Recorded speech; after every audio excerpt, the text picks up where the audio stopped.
Turn that off. And here we go, bam. All right, this is My Part of Town podcast. We are live and in the game. Just starting to show off. I always start off with some opening videos. I'm going to start off with comedy videos. Our Philly bio of the week is Imogene Coca, who is an actor. And I'm just showing some of the comedy skits from our skit bag days to open up the show. First segment of the show will be a news segment, also involving sports right after I go through the news. Then following that, any opening, just kind of general commentary topics. Then we'll do our Philly bio of the week, Imogene Coca.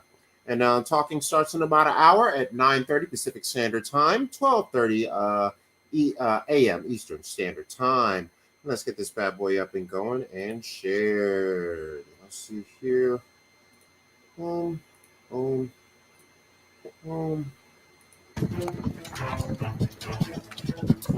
is he?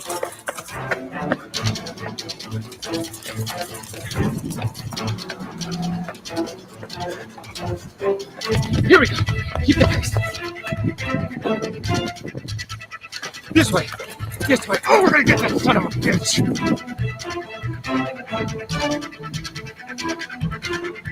No ticket. Yes. I'm late. God. Where is it? There it is. On the ground now. Right now. This is the man. Right now.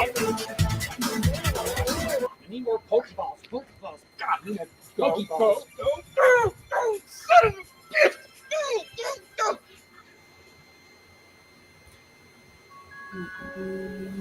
Hey man, how you doing? Good. How you doing? Good. Good. Ha! Here's your third. I got it. Oh.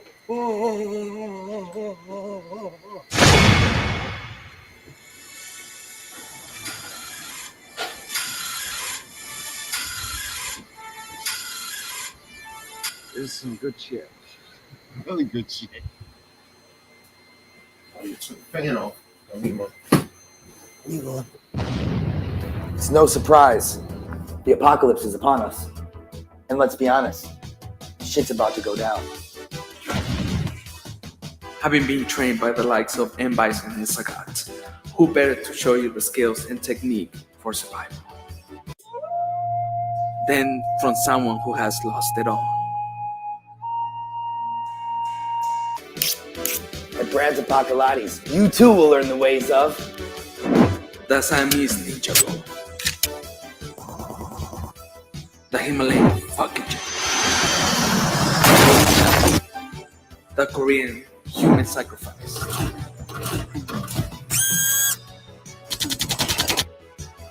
the China ninja star, and the most important skill of all, American wisdom. So if you lack the physical strength to outstand Korean drones, zombies, even your neighborhood crackhead, join Brad's Apocalypse. Your life depends on it. Call 188-APOCALYPSE. It's an Arby's number, but they know me.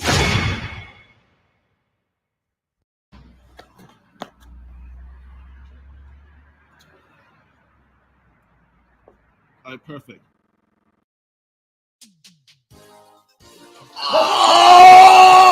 Oh shit! Yes! Hey, shit is definitely popping off now. This calls for a celebration. Random friend, order some pizza. Wait a minute. You already told me order take like 2 hours, yo. Yeah, man, you're right. Au contraire, we can just get my white guy. What white guy? No. My white guy. Hey guys. All right, what's the situation? White guy. We need to get some pizzas over here, but we need it here in white people time. No problem. How's it going? Yeah, we're gonna need 3 medium pizzas over here. If you can do that for us.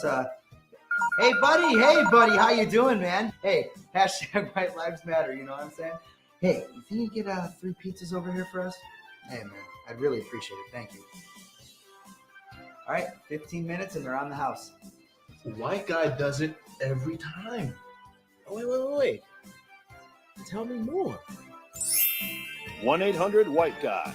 Assists in talking to white girls who don't date black guys yet, seating at restaurants, acquiring loans, buying condoms, run-ins with the police, moments of sympathy, hitchhiking, finding the remote, even the cure for AIDS.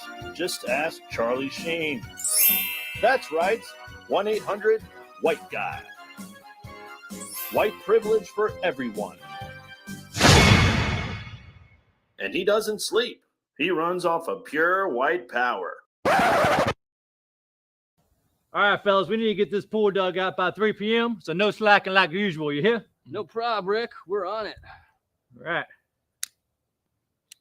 Hey, is it true that we're digging on an ancient burial ground? Yeah, I think Brad's right. I think this is an ancient Tokioli tribe's ground. Look, I don't care what we're digging. I would dig up my own grandmother if I got paid for it. You hear? We two get down there and dig. You know, I hate smoke. It's the absolute worst. Jesus Christ. How's it going, morons? It's going good, Rick. Thanks, man. Yeah. He's a nice dude. Yeah. Sky. Whoa, I found something. Oh.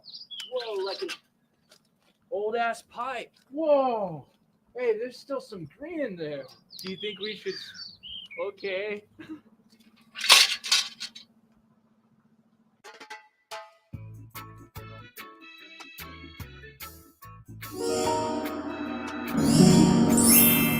Ahoy there!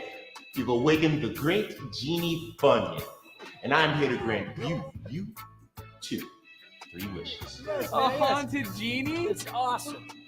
Now, isn't it crazy that I came through that pipe, through both your lungs, and now I'm feeling you? Oh, dude, you got your mind blow juice on my I'm hat. sorry. I know, crazy, right? So what's your first wish, my masters? This is you, man. This is you. Okay. Genie, we're tired. We'd like a 10-minute break. You shall have that, as you wish, my masters. All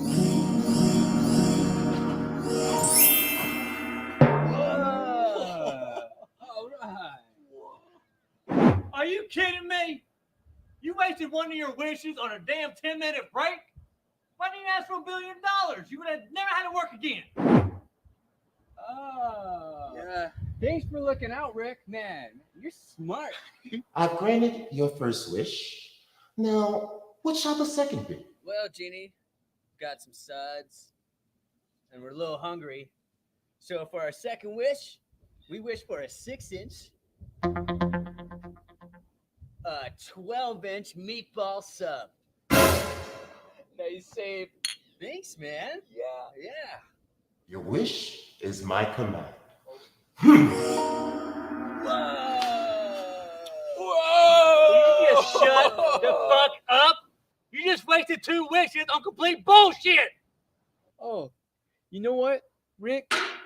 Why don't you take a hit off of it, and then you can have 3 wishes of your own. Oh, nice, man. Share it. Are you idiots not even going to use your 3rd wish? You guys are dumber than I thought. Oh my God, we had a whole nother wish. Dude, for always looking out for us, we wish that Rick never has to breathe in smoke again. Your 3rd wish. Because you hate smoke, No. Rick. I need smoke to make my own wishes. I don't think it's working. Right? Peace, Yeah, I don't bitches. think it works like that, Rick. Rick, man, we got to get back to work. Yeah, it's been 10 minutes. Yeah, and we got to get this pool done by 3, so we can't slack. That's right. Own rules. Yup. And take your pants off, man. Stay a while. Yeah, dude.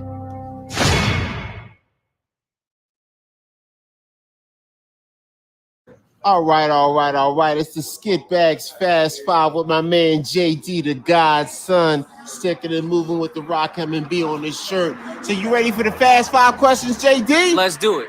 That's what I'm talking about. So what's your personal style of comedy? I'd say influence of improv, on the spot, in the moment, with the guy. That's what I'm talking about. So who inspired you to be in comedy? Is there a particular person that set you off in the game? Of all the people, ultimately, right now, I would say Jim Carrey, definitely. Wiry, phenomenal, physical. Great. And what would you tell a new stand-up comedian coming up in the game? What would I tell him? Yeah, what would you tell him? If you got the courage, keep going up.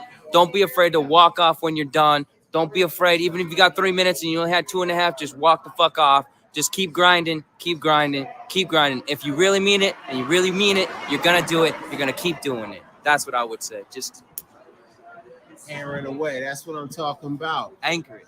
That's what I'm talking about. Where you from, guy? What part of comedy put you in the world? What's your style? What would you say it again? Seattle, Washington is where I'm from. 206. We got Joel McHale represent for us. We got, Kyle Catan Chris Catan, Chris Catan, for example. But I want to be the first person that's from Seattle that is improv, and improv is my jam. So all of my comedy is improv. Excellent, Everything. excellent. By the way, I saw Chris Catan walking down the street looking wild a little while back. Anyway, so why don't you give me 6 words that begin with S? 6 words that begin with S. Super, superior, standard, supplementary, successful, Come on. Sexy. Yeah. Sexy. That's right. Sexy. Sexy. JD, Sexy. that 6 words begin with us. The Skit Bags Fast 5. You killed that shit. Yo, you got anything you want to tell people on the social media word about you? I love you. Welcome to the future audience. Look forward to the future player when he's on Saturday Night Live.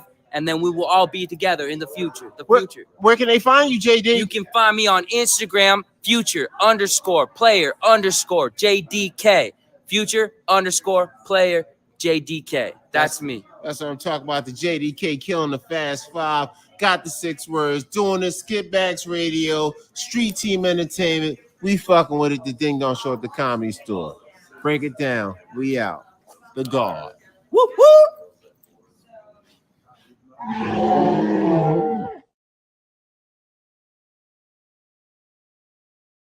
So it's Skit Bags Radio. We out here. It's Mr. C, the Enforcer, with Rob Patillo. We about to give him the Fast 5 questions from Beantown to LA.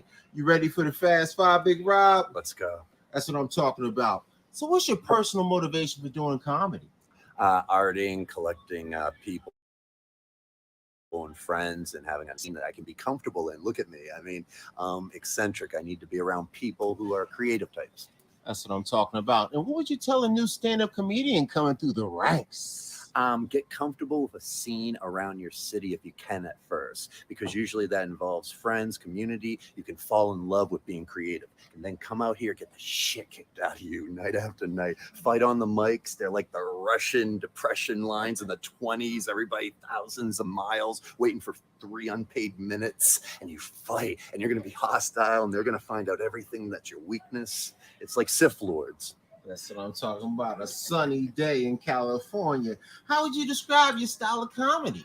Real time. I mean, I get off in real time with creative. I love when my friends are getting off in real time and creative. And yeah, if you can do that on a show, then the audience gets off, and then afterwards becomes so much fun. That's what I'm talking about. That's what I'm talking about. And who would you say is your inspiration to do comedy? Andy Kaufman. I'm completely blown away. I performed for his family. I wrestled the greatest woman of all time, China. I had his manager, the Mouth of the South, Jimmy Hart. I love Andy. I mean, so much. He's just gorgeous. That's what I'm talking about. So, Rob, give me 6 words to begin with S. Skit Bags. 1. Special. 2. Serendipity. 3. Sacred. 4. Simply. 5. Swan. 6. That's right. 6 words to begin with S. Rob Patillo killing it. That's what I'm talking about. The American education system works. In town's finest in the spot. Yo, Rob, you got anything to say to the people before you get out of here? Social media, what you doing? Any trouble you want to start? Yeah, if you want to go down a crazy wormhole, just type hot dogs and applesauce onto YouTube. That's right. Hot dogs and applesauce. Fast 5. Thank you for doing it, Rob God. We out. Skit Bags Radio, Dash Talk X. Late nights. It's the Fast 5. It's Mr. C, the Enforcer, Skit Bags Radio. We were Shanghai, the baddest guitar man in Los Angeles. You better learn about it. You ready for the Fast Five, Chang Ha? Absolutely. You goddamn right. So what is your personal motivation for doing comedy and entertainment?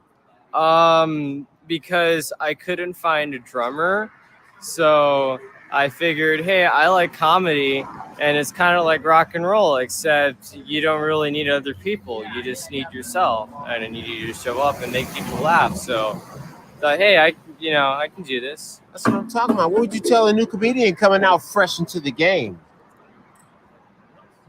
Open mics are nice, but attach yourself to a project or make a project, because your worth is going to be determined by the stuff you put out. And you can talk about Netflix specials, you can talk about HBO specials, but to be fucking honest, just do a show, put out an album, write a play, do something. Just do something. Do something. Do something. That's what I'm talking about. And who was your inspiration to get into entertainment and music and comedy? Like guitar or comedy, because they're kind of... Well, whatever. What comedy for right now? Oh, comedy? A couple people. I grew up watching Dave Chappelle a lot. Yeah. Then later I discovered, Richard Pryor, Louis C.K., Doug Stanhope, Bill Burr, Ralphie May, Ari Shaffir. So nice, a plethora of talent. So give me 6 words to begin with S. To begin with what? S. 6 words to begin with S. Shit, stalker, sand, sorry, silly, sister. There it is. 6 words to begin with S. Chang Ha, thank you for doing that shit. Anything you want to tell people on the social media about your band, about your group, how to find you? What you got to say about it, Chang Ha? Okay, the band is called Menace Hour. We're looking for a drummer, but once we do have a drummer, we're going to start playing some live shows in Arizona.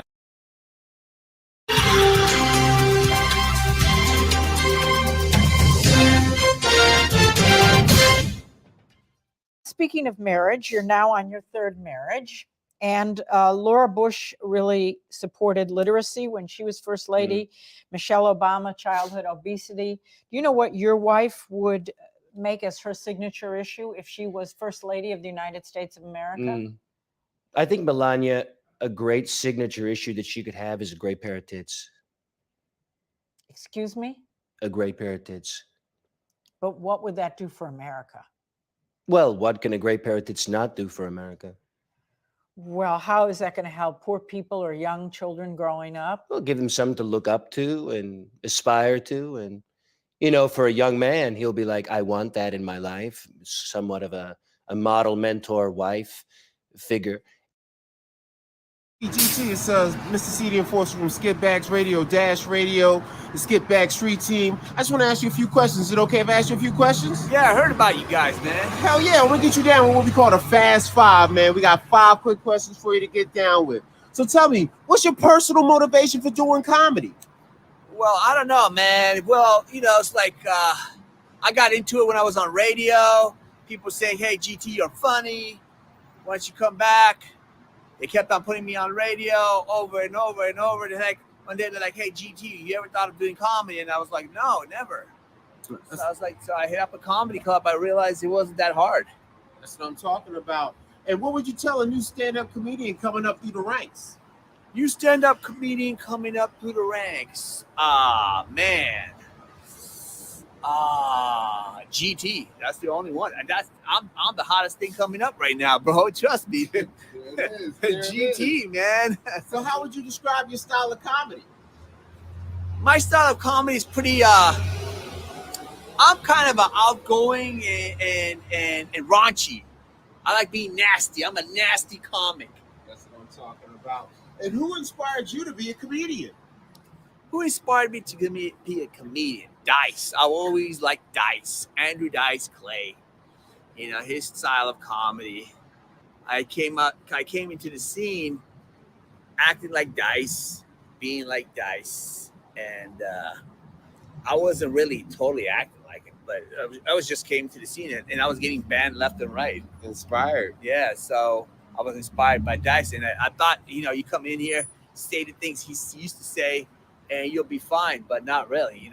You'll get banned. Yeah, banned quick. So last question. Give me 6 words that begin with S.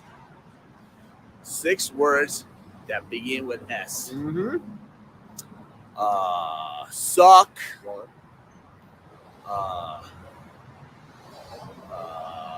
Susan. 2.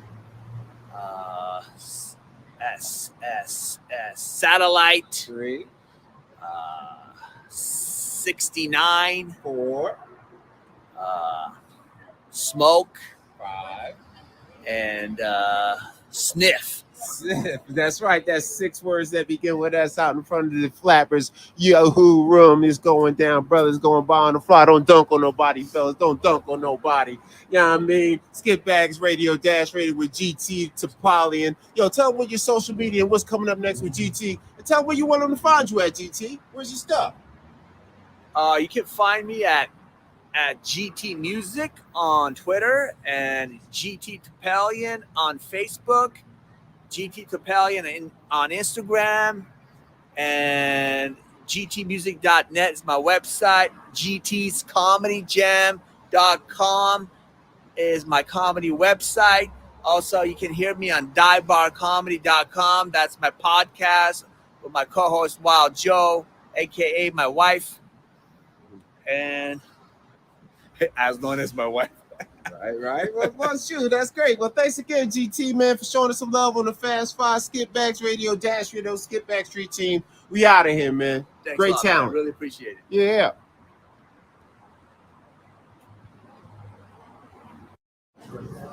All right. It's Skip Bags Radio. It's Mr. C, the enforcer, Dash Radio, Dash Talk X. I'm here with Ray Shupska, the godson and whatnot. And he's about to get hit with the Fast 5 at the Comedy Show. You ready for the Fast 5, Ray Gunn? Yes, I am. Goddamn right. So what is your personal motivation for doing comedy? Love. That's what I'm talking about. And what would you tell a new stand-up comedian coming up through the ranks? Be passionate. All right, so we got Punky Johnson here, Skip Bags Radio, Dash Radio, Skip Bag Street team in the spot, getting it on the gutter side. We got the Fast 5. We're going to bang out 5 questions. We're going to start it off. You ready? Yes, go. What's your personal motivation for doing comedy? Me. What would you tell a new stand-up coming through the comedy ranks? Don't do it. How would you describe your style of comedy? Ignorant as fuck. Who was your inspiration to be a comedian? Motherfucking Richard Pryor, bitch. Yeah. And my mama always saying jokes in the middle of beating my ass. Nice. So give me 6 words that begin with S. Sexy, sassy, sick, silly, sadistic, sophisticated. Boom, there it is. That's right. Let's thank Punky Johnson and whatnot. Skip Back City. Thank you for doing our Fast 5. Great work, great show tonight, and way to tear down Cluster Fest. Oh man, the best. Right, Thank you future. so much. Love. Yo, so I got my man David right here. It's Mr. C, the enforcer, Skip Bags Radio out here doing our thing on the Skip Bag Street. I got my man Dave, the guy from Beantown, rocking the Bubba Chuck and whatnot. Yo, Dave, what's your favorite sports team?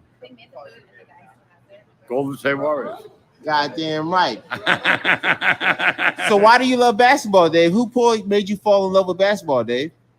Watching the Warriors. Watching the Warriors. Steph Curry is phenomenal. Oh, yeah. So who's your favorite player in the NBA right now, Steph or Kevin Durant? Either or, Kevin or. So. Oh, man. I heard Kevin's going to LA. Well, he might come to a Clipper or a Laker and whatnot. So anything you also into? So the sports, when you were younger, who got you hooked on sports when you were a young Chuck? Boston Red Sox, Boston Celtics. Boston Red New England Sox. Patriots. Yeah. Hey, so when people win championships, do you ever climb on a pole and get drunk and get in a fight? Of course.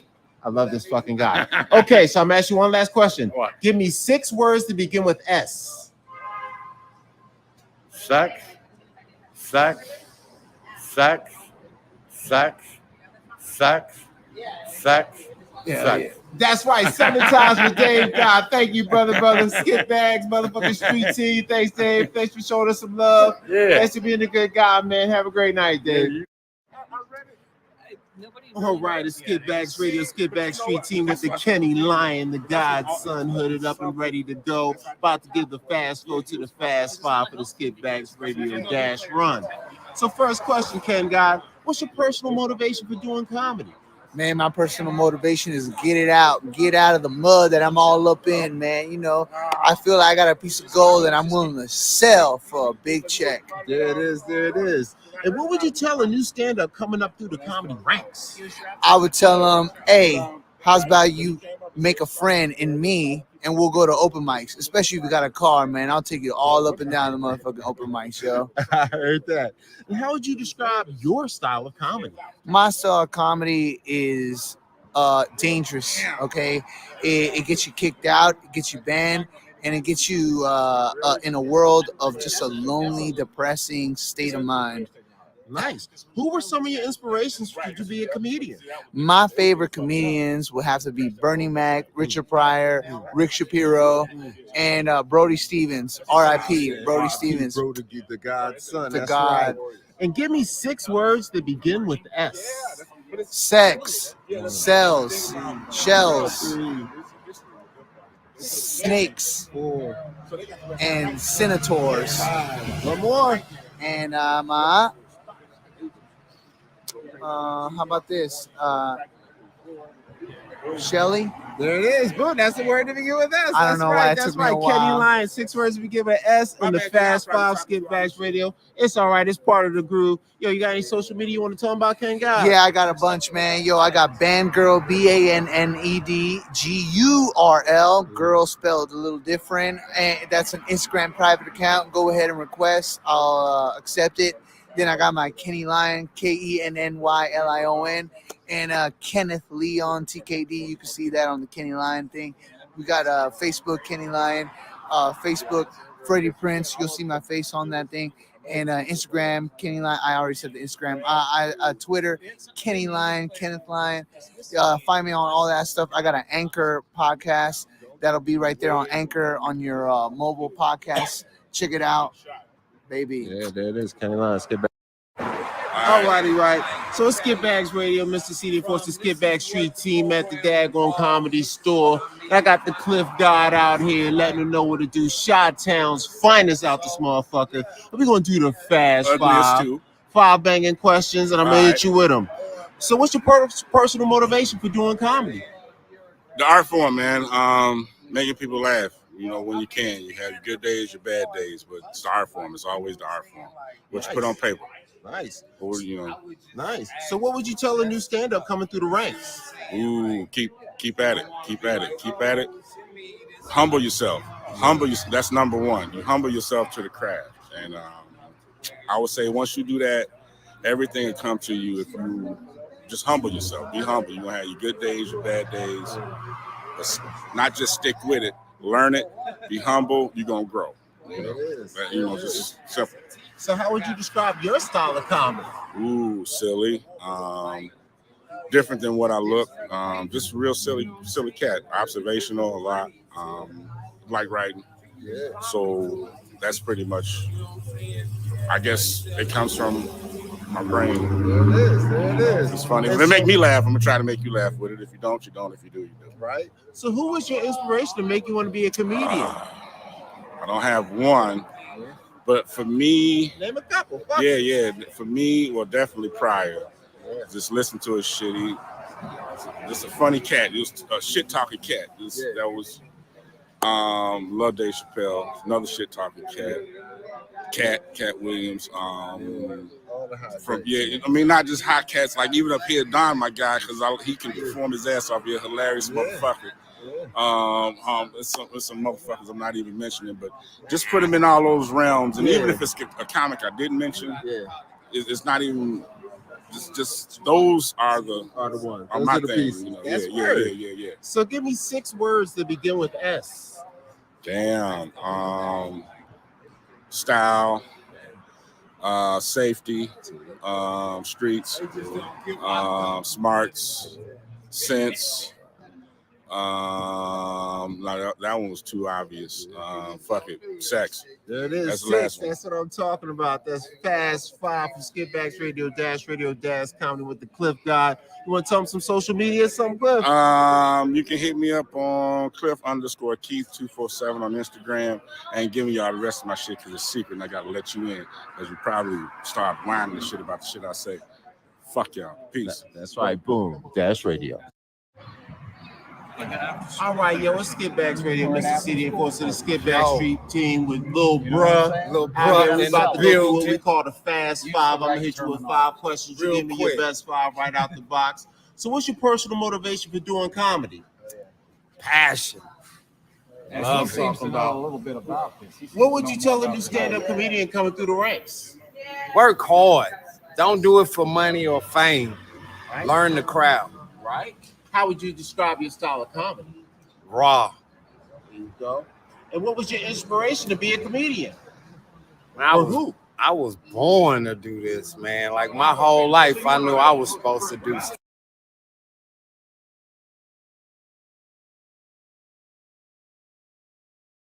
Here they hold.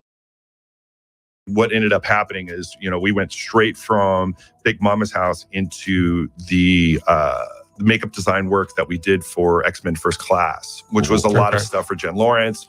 We had the Beast. The Beast ended up going to another shop, ADI, but we still had a good amount of work trying to kind of develop paint formulas and stuff like that, generally under the guise of Tim, to make this body makeup for the team on set. And then ended up happening going into Hansel and Gretel Witch Hunter.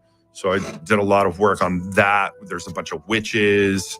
There's a big giant troll in that I kind of helped paint. It was like, it was me, Neil Wynn. Here we go.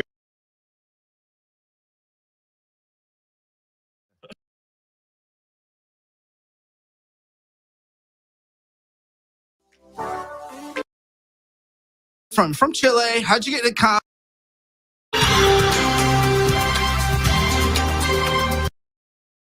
Morning, after I was told by a law enforcement source that she appeared to be medically have a medical issue and had to be taken out of the ground zero area. Oh, man, Mrs. Clinton, we got y'all right on time before anybody got a chance to see you fall. Mrs. Clinton. Mrs. Clinton, are you okay? Check her pulse. Check her pulse. Check her pulse. She's dead. No. I knew I should have taken that job from Bernie. This November, the Secret Service has a secret of their own. What kind of candidate says she's gonna be the president and dies on? Let me check. Harrison, Taylor, Harding, Roosevelt, Lincoln, Garfield. What are we gonna do? If she's dead, we're out of a job. I don't know, man. Keep her walking, keep her talking, and everything is good. We get her in the White House and we make up policies. Yes. Let's go. First question. So here's the problem with your immigration plan. It's full of empty promises. Well, look, I like tacos a lot, but get the Mexicans out. Get them out. Super delegates give it 2 thumbs up. She's dead. She's dead. That's it. Nail her. High five me while you nail her. The greatest movie never deleted. Hey, she can't talk today. Had her wisdom teeth out yesterday. So, waving. I like quesadillas. I like guacamole. I like... Is Donald Trump her enemy, man? We can't do Hillary. Nice. Goodbye. Yeah. Woo. A hard-hitting comedy and a surefire knockout hit. Hillary, you animal, you're insane. How does nobody know she's dead? Super delegates give it 2 thumbs up. In my opinion, the black race is superior, and that's a fact. Falling into theaters near you this November. Go Hillary. Oh! It's fine. She's dead. Bill's in there. He wants to have sex with her. What do we do? Does she know? I fuck this. Oh, fuck that. All right, Mr. Lochte, you know why you're being interrogated here today? Oh, yeah, because we're filming another commercial? No, we're not. You're here because of what happened at the gas station the other night. You said you were held at gunpoint? Yeah, for sure. That 100% happened. Okay, tell us more. We were out there. We were helping a bunch of kids draw stuff on the sidewalk, and it was raining thunder. And the guy pulled a gun to my head, and I was like, whatever, because I'm super chillax like that. And then the gun started shooting crocodiles and bullets. There were bullets there too, and I was like, oh, and they missed me. And then I got out there and I won a bunch of gold medals. Yeah, those are all lies. Yeah. Why don't you start by telling us who you were with? Yeah. I was with Michael Phelps' son, Boomer. His 3-month-old. Katie Ledecky's world records, and that fat catcher kid from The Sandlot. Dun dun dun dun dun dun dun. Ryan, if you lie to us, it's only going to make things worse. Oh, don't worry. I've never lied down in my entire life. All right, look, we don't want any trouble. Just tell us what happened and we'll let you go. All right. Me and 3 buddies, we went out. Okay, why? We heard there was a dead body and we wanted to check it out. All right, good. Who was with you? River Phoenix, Corey Feldman, and the fat kid from The Catcher in the Rye. Okay, that's the plot from Stand By Me and a book. And that's not the same fat kid. That's a fat Jerry O'Connell. That me. I want some water. Now talk. Are you kidding me? What? I can't swim in this. Oh, maybe I can.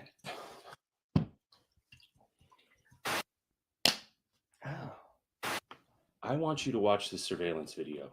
Now that's clearly you and the other 3 swimmers breaking down that bathroom door. Oh no, that's not me. What do you mean? No one else on earth has hair that hideous. That's Ryan Lochte. You're Ryan Lochte. I'm Ryan Lochte. Son Boomer. Please, Ryan. Just tell us the truth and we can all go home.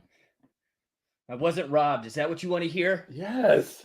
I don't know that song. I know California Girls by Katy Perry. California Get girls this are asshole up in out of Canada, here. Singing a dance and dancing a Buick. Breathe. Ryan. Stop Ryan. holding your breath. How long was that one? 8 seconds. Wow.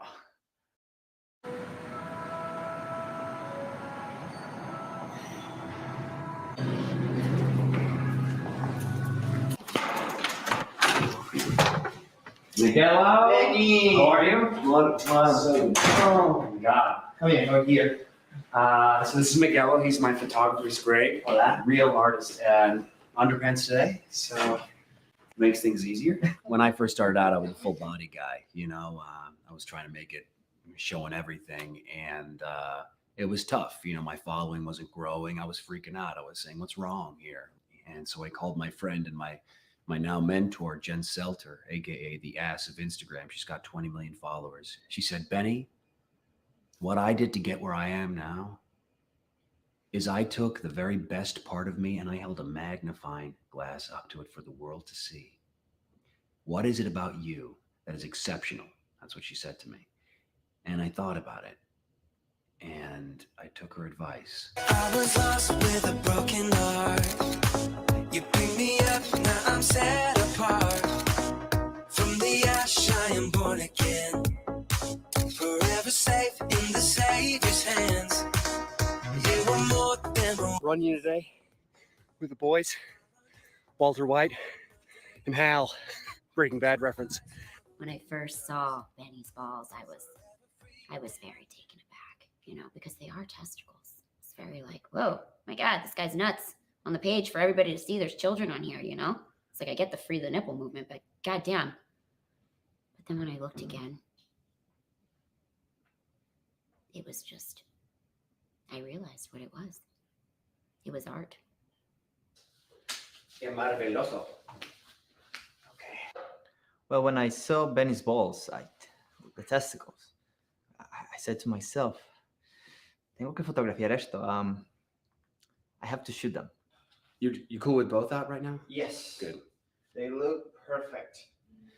I think people think that my life is this glamorous, wonderful thing, being flown to exotic locations and having an amazing time. It's not just that, it's so much more. It's heat packs to let them drop. It's cooling packs to just bring them up a little.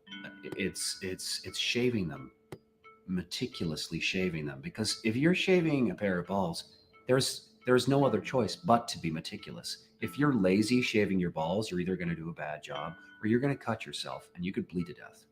So, I mean, that really could be fatal. This is Daryl. He is my ball. I mean, everything really. Masseuse, bowler, right? Twister, whatever needs to be done. Really. I shaved, so we're all good to go there. Ready? Let's shoot. Let's do it. Let's do it. A lot of people ask me why I don't show my whole package. You know, and I always say to that, well, Spielberg didn't show Jaws in the first 5 minutes of the movie, so. Perfect. Oh, wonderful. You're angry. There you go. Okay. There you go. That's. Yes. How's that? Perfect. Yes. Excellent. Man. Shit. The other amazing thing about working with Daryl is that when he is working on my balls, I look down at his head and it is a ball. Ooh, it's cool. And a beautiful shiny ball at that. Yes, yes, that's perfect. That's perfect. It is an endless inspiration just looking at his bald head. Thanks, Daryl.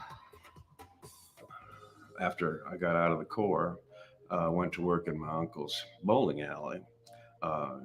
Nice job. I love my uncle. Bowling alley is a great place, but I needed a little more income. So I went on the Craigslist site, and I saw this ad for a ball buffer, and it just seemed like a natural fit because what I'd been doing in the bowling alley, you know. And then I met Benny, and he's just the nicest guy and just the sweetest balls. And I just thought, well, this is just made in heaven. Oh, there you go. There you go. There it is. There it is. Beautiful. Thank you so much. Masterpiece. I don't know where I'd be without Daryl, to be honest with you. He is tender and he loves his job and he understands the body part that is the balls so well. And he's also a ball perfectionist, which is exactly what I need. Okay, get out. perfect. Get out. Perfect. Get out. It's perfect. Get out. Move out. Get Move out. out. Get Move out. out. Get out. Get out. Get out. That's it. This is the shot. People are always trying to get me to choose a favorite, left one or right one. I think one without the other, it just doesn't work. It's redundant. If one was to leave, the other would get lonely and shrivel. Let's do the left. Just to the left. The right's probably easier from here. But Yeah. All right. Una bola derecha, una bola izquierda. The left one is the best one, just so you know. And that's the one that gets more likes. The left. No, that's not even a question. The left, the left, the left. Left, left, left. That's a tough one because they are both primo balls. I guess if I had to pick one, be the left one. The left one is a little bit larger, hangs a little bit lower, it's a little bit fuller, and it polishes up real nice. I don't just see myself as an Instagram model. I see myself somewhat as a revolutionary. I've thought about putting my clit online. Never thought about that before. I'm pushing an envelope on a part of the body and the male physique which has long been ignored. Millennials, they're our market. They saw it. They stand up. They say, we want the balls. We want to see those balls every day on my Instagram feed. That's what I do it for the millennials. You know, if you told me 5 years ago that I would be a testicle model, I would have laughed in your face and then hesitated because that's actually not a bad idea if you have a sensational set of balls.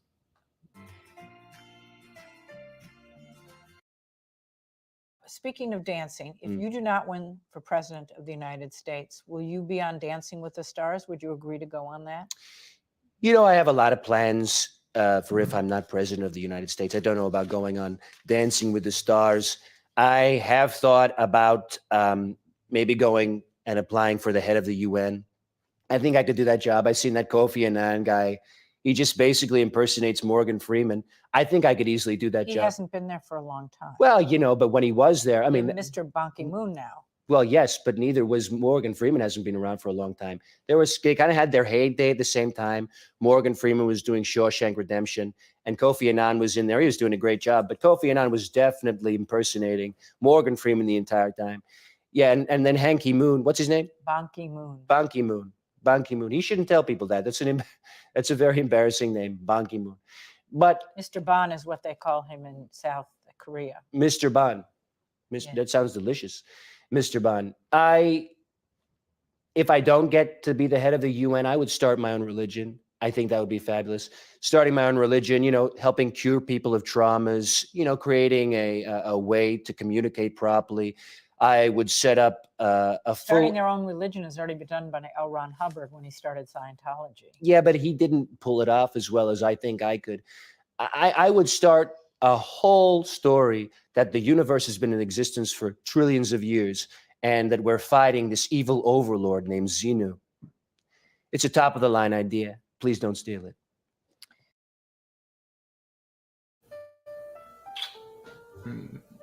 Hold on. 1 sec. I like you a lot. And I want tonight to be special. It's kind of for the first time. And, I really want the mood to be perfect. So do you mind if I light a couple candles? Sure. Okay, cool. I light them for almost everything. Like, there's no occasion where a candle isn't appropriate. Here we go. What do you think? I think it's great. It's really nice. Okay, so you're just humoring me. It's not quite right, so just give me 1 second. I'm just gonna do a couple more, okay? It's gonna be awesome when it's done. Like, you will never believe like candles could make things this romantic, but it's going to. It's going to. Trust me. 1 sec. 1 sec.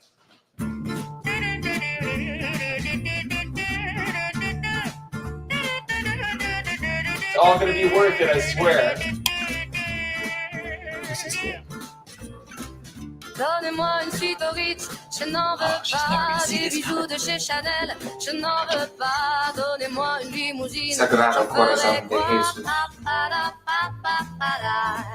Offrez-moi du personnel, j'en ferai quoi? Neuchâtel, ce n'est pas pour moi. Offrez-moi la tour Eiffel, j'en ferai quoi? He just keeps lighting lamps. Are you seeing this? Looks like fireflies, right? Oh, maybe you get a load of this tile, you're gonna love it. Allons ensemble découvrir ma liberté. Oubliez. What are you doing in my room? Psycho. Cliché, bienvenue dans ma réalité. Gotta run to the store real quick for some candles. J'en ai marre de bonnes manières, c'est trop pour moi. Moi je mange avec les mains et je suis I really comme need to clean my ça. Je car. parle fort et je suis France, excusez-moi. Fini l'hypocrisie, moi, je me casse là. J'en ai marre des lampes de bois. Regardez-moi, de toute manière, je vous en veux pas. Et je suis comme ça. All right, I think we're finally set. Oh! Oh! God, you look like shit now. Oh, fuck. I promise you, Sarah, I will never leave you. Okay, I gotta go, sweetheart. All right, we'll talk soon.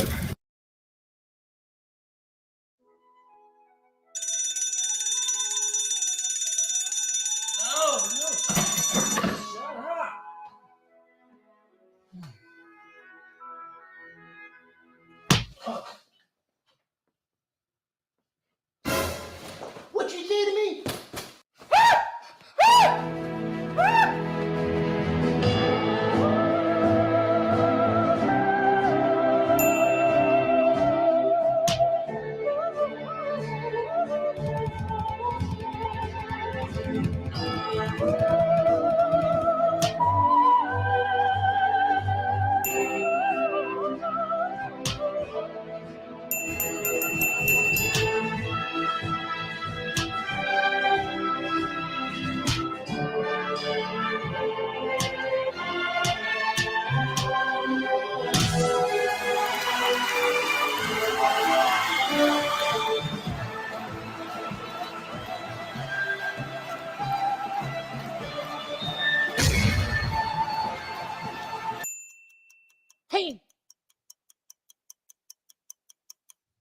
Sunday, bitch! Here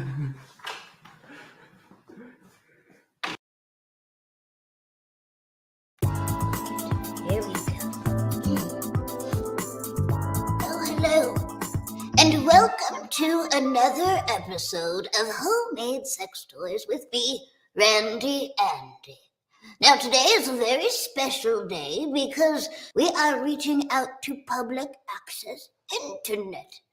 Now, isn't that exciting? I will hope that the telephone does not ring in the middle to cut off our internet connection. I would like to start with a letter I received in the post. Now, this letter you will enjoy. This is from a very long-time viewer. Yes, she saw my very first show. I actually had some souffle with her. Let me get to it. Here it is.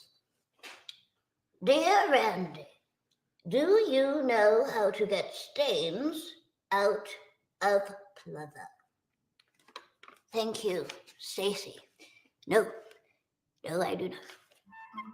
Okay, what you will need is a toilet paper roll, scissors, a glue gun, and now I cannot stress enough, I've said this time and time again, when using a glue gun, or any tools for that matter, be sure to keep all of your clothes on.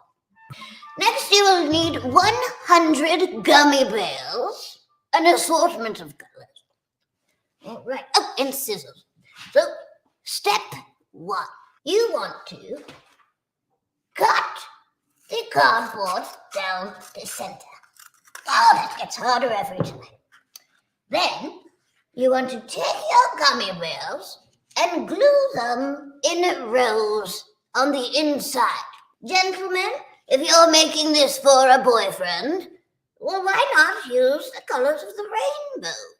Or if you have a favorite sports team, or if you have a least favorite sports team. For me, Dallas, Texas, fuck you. When placing your gummy bears, you want to be very sure that the arms and legs are pointing up to the sky. Now, this is imperative for absolute intense pleasure. For those little arms and legs will tickle you in places you didn't even know you had. And I have discovered them all, so stay tuned. Now, those of you uncircumcised, you may want to add about double the glue. Here we go, little bears. Oh, yes, you'll be getting your porridge soon. Now, I will say, if you are making this lover for an ethnic friend, you may want to consider using a paper towel roll instead. Now, isn't that starting to look inviting? Oh, I'm already getting very excited. So excited, in fact, that I can't wait any longer. Now, this is what your finished product will look like. Now, doesn't that look like something you want to hide in the bathroom with? I think so. A little bit of lotion will help you along. Remember, don't eat the bears that have been glued. You'll die. Thank you for tuning in to Homemade Sex Toys with Randy Andy. And I ask you, please share my videos. Attach your friends to my videos. Ship them to your dad. Hashtag your moms. And I can't wait to hear from each and every one of you. Tune in next week where I will be making my late wife Agabel's favorite. It is a pleasure machine. I'll see you then. All the good. I am Randy Andy.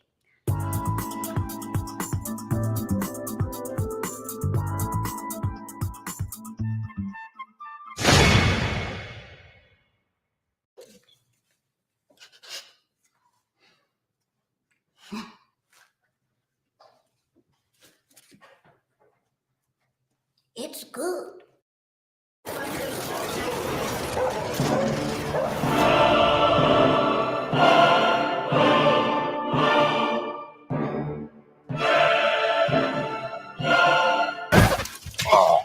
Look, I'm so sorry, okay? Coincidentally, if there's anything I can do to make this go away without involving the authorities. Yeah. I think we work something out. That's awesome. Yes, it is. We just so we're on the same page, you're not like referring to anything kinky, are you?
Oh, fuck.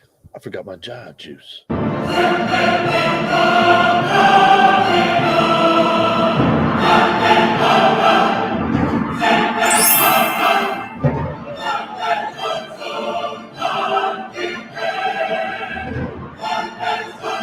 my God, babe. What are you doing here?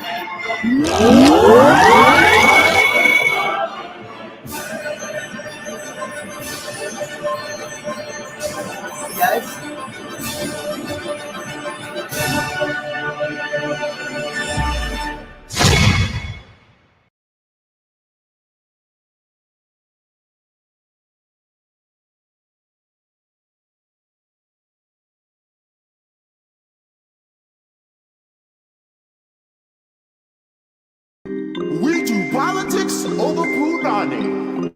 We do education over ecstasy.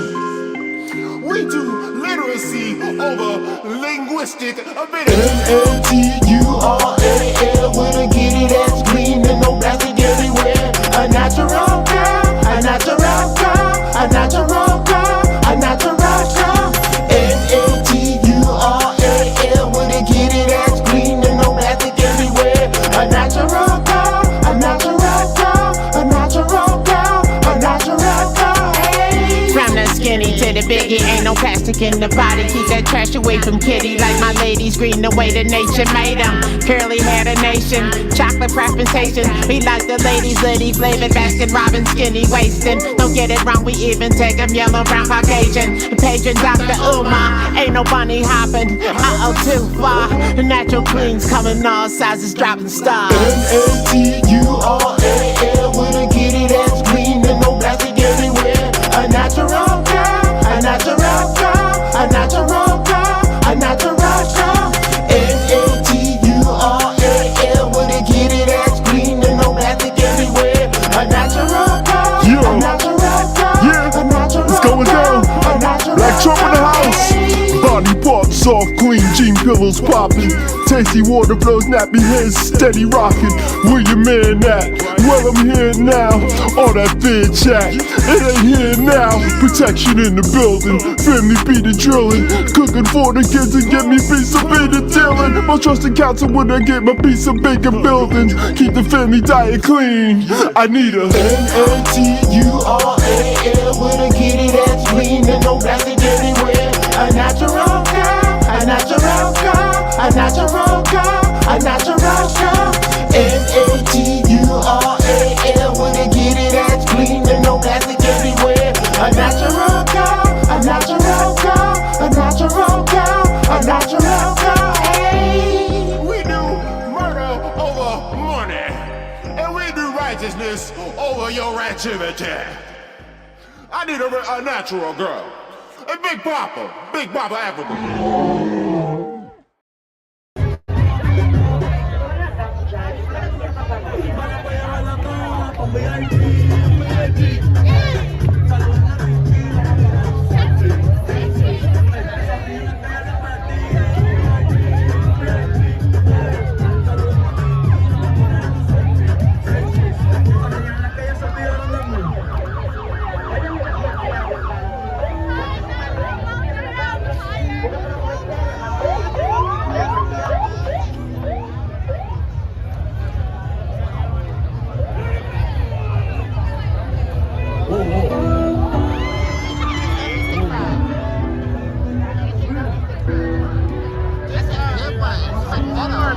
like 15, 20 Walmart.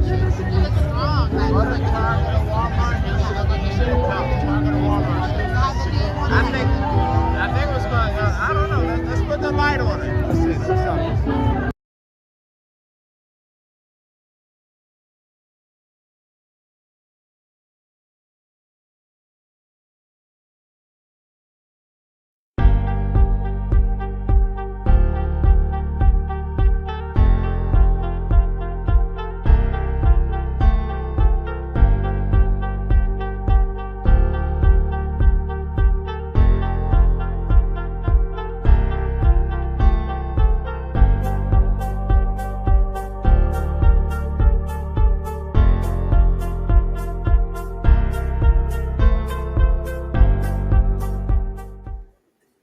All right. Okay. Oops. Let me stop sharing this.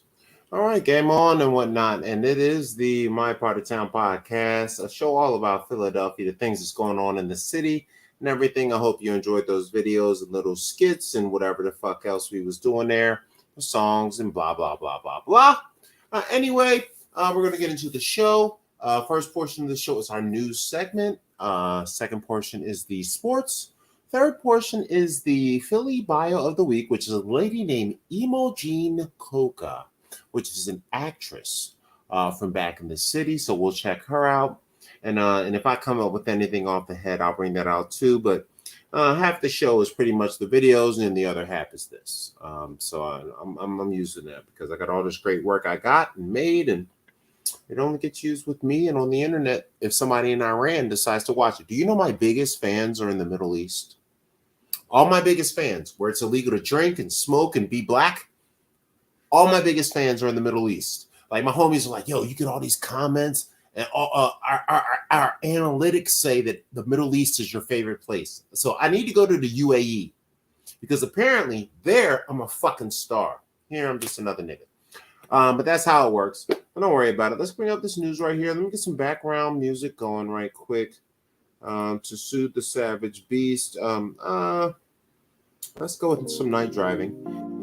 And let's look up the news.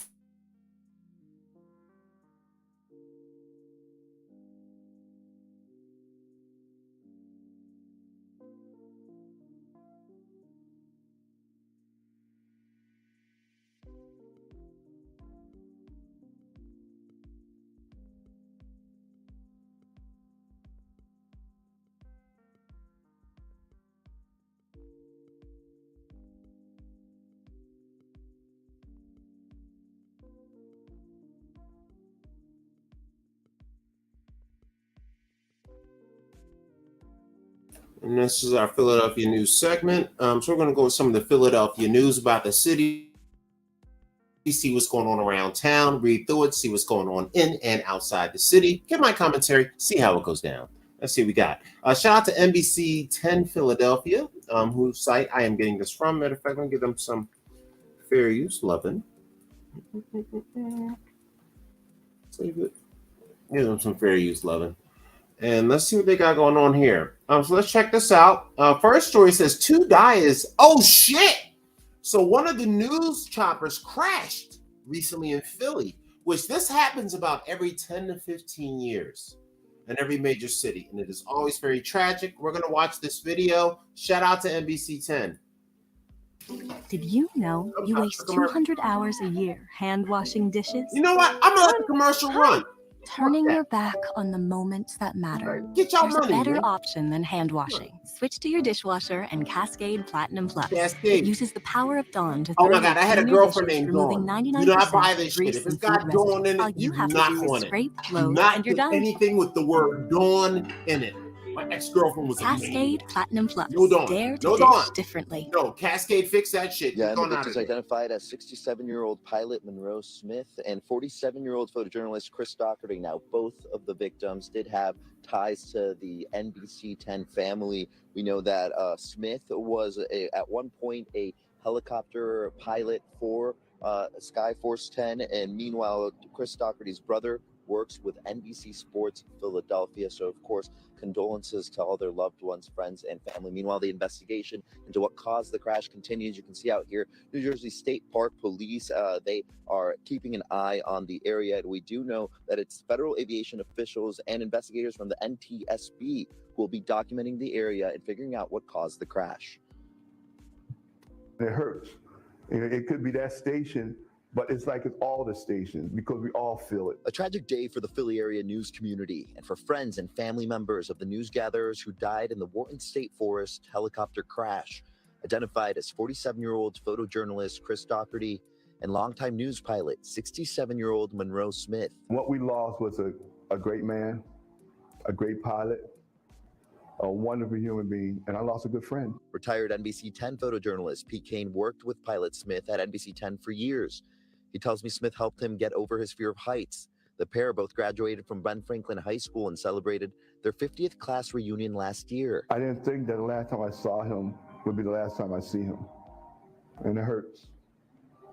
It really hurts. According to 6ABC, the pair were on assignment near the Jersey Shore last night around 8 p.m.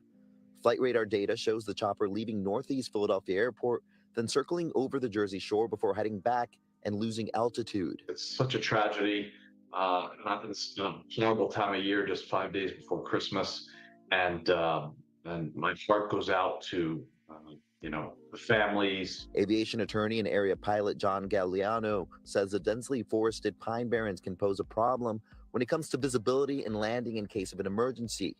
The New Jersey State Park Police telling us today their crews found debris near Mullica River Road in Burlington County, but federal aviation representatives had to pause their investigation until daybreak because of limited visibility.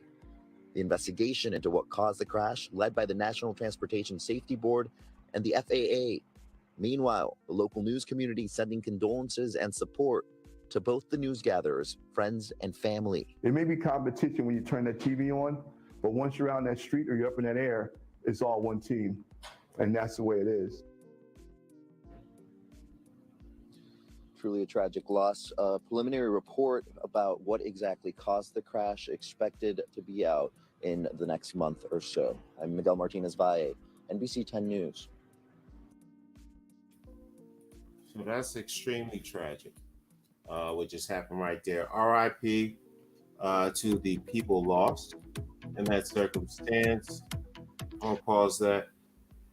And that's a tragic thing. You want to make jokes and be funny sometimes, but it is 5 days before Christmas, which is not Jesus's birthday, but that's not the point. The point is, this is a time when family, friends, and love, we get together. We see each other even if we don't like you. And his family was probably excited to see him, being that he was a pilot and he was on a big time news channel, and just like that, gone. It's like Kobe, gone. And you guys better remember that. You need to appreciate every second of life you have, because just this fast, gone. Remember that. Remember that. Shout out RIP to their family, and let's see what else is going on. It said, oh my God, this chick, they say she killed both her sons. Oh, okay. I'm not even hitting that shit in Bucks County. I'm not even hitting that bullshit. Residents urged to conserve water in Horsham Township. Oh, the water main broke. That's no big deal. So if you're in Horsham Township, the water main just broke. Chill in the water. I'm not going to read that. Somebody just got shot at a mini mart. I'm not going to read that. When is the first day of winter, and what is the winter solstice? So I'm going to talk to you guys. Christmas is not only what the Christians call a celebration of somebody's birth, but what the pagans and everybody else celebrates the winter solstice. When the sun gets to its lowest point all year, and it sits there for 3 days, dead for 3 days, and then right before the new year, it rises again. So on the 24th, 5th, the sun is at the lowest point. Then it sits there for 3 days, and then it goes back up to show that warmer days are ahead. Okay? And depending on how long it sits or doesn't sit, that's when the groundhog does his bullshit later, right? So that's what it's about. So let's check out this story because I think it has a great relevance to my site.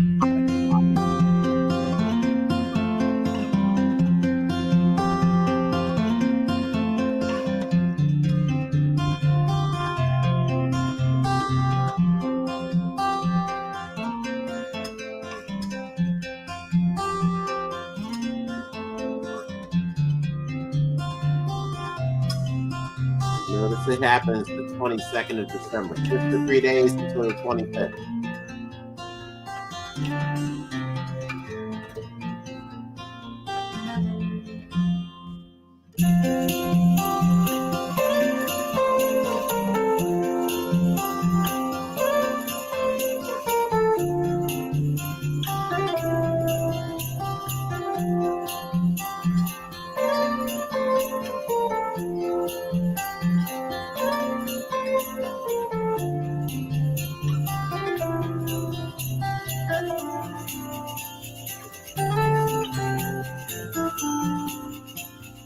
All civilizations celebrate this. That's why we do Christmas. It's really because of this. Not really because, I mean, shout out to these black people come with it. This is the real reason, guys, we celebrate Christmas. Right here. You got to being real cool about it. Just plain and stupid. Shout out to that. So that's a great little story. 3 observations after England scores 51. What? Sixers observations. Let's see what this is. You know what? We're going to come back to this because we're going to check out the sports later. Let's check out some local news. Organizations make the holiday season brighter for hundreds of families in need. So this is the time of the year where people act like people. One moment. Let me get my photo back up. But yeah, this is the time of the year where people actually act like decent goddamn people, guys. I don't understand why we don't act like this all year long. What is with the Christmas shit, right? Where everybody is fucking nice, they're understanding, everybody is saying hello, everybody is cool, we're doing people favors. Why does that stop for fucking 11 months? It's like after Thanksgiving hits, everybody is nice until after New Year's. And then once New Year's is finished, it's like, fuck you guys. I'm in love with this bitch on the February. Like, how do you guys forget all this love you show during the holidays? And then the rest of the year, you're a fucking dick.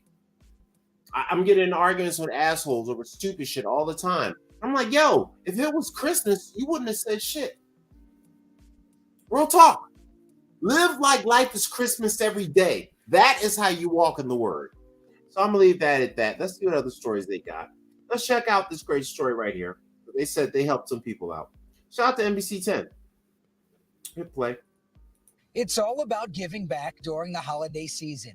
As soon as word got out about a massive giveaway at the One Day at a Time offices on Broad Street in North Philadelphia, families lined up hours before the event. Hundreds received gifts and essential items, but others, for now, had to wait for another day. It hurts for you to even turn away one person, right? Man, it killed me to turn away one person, but I can't get water from a rock. Like, at the end of the day, we tried to open our doors at 3 o'clock. By 11 o'clock, we had 500 people out here already.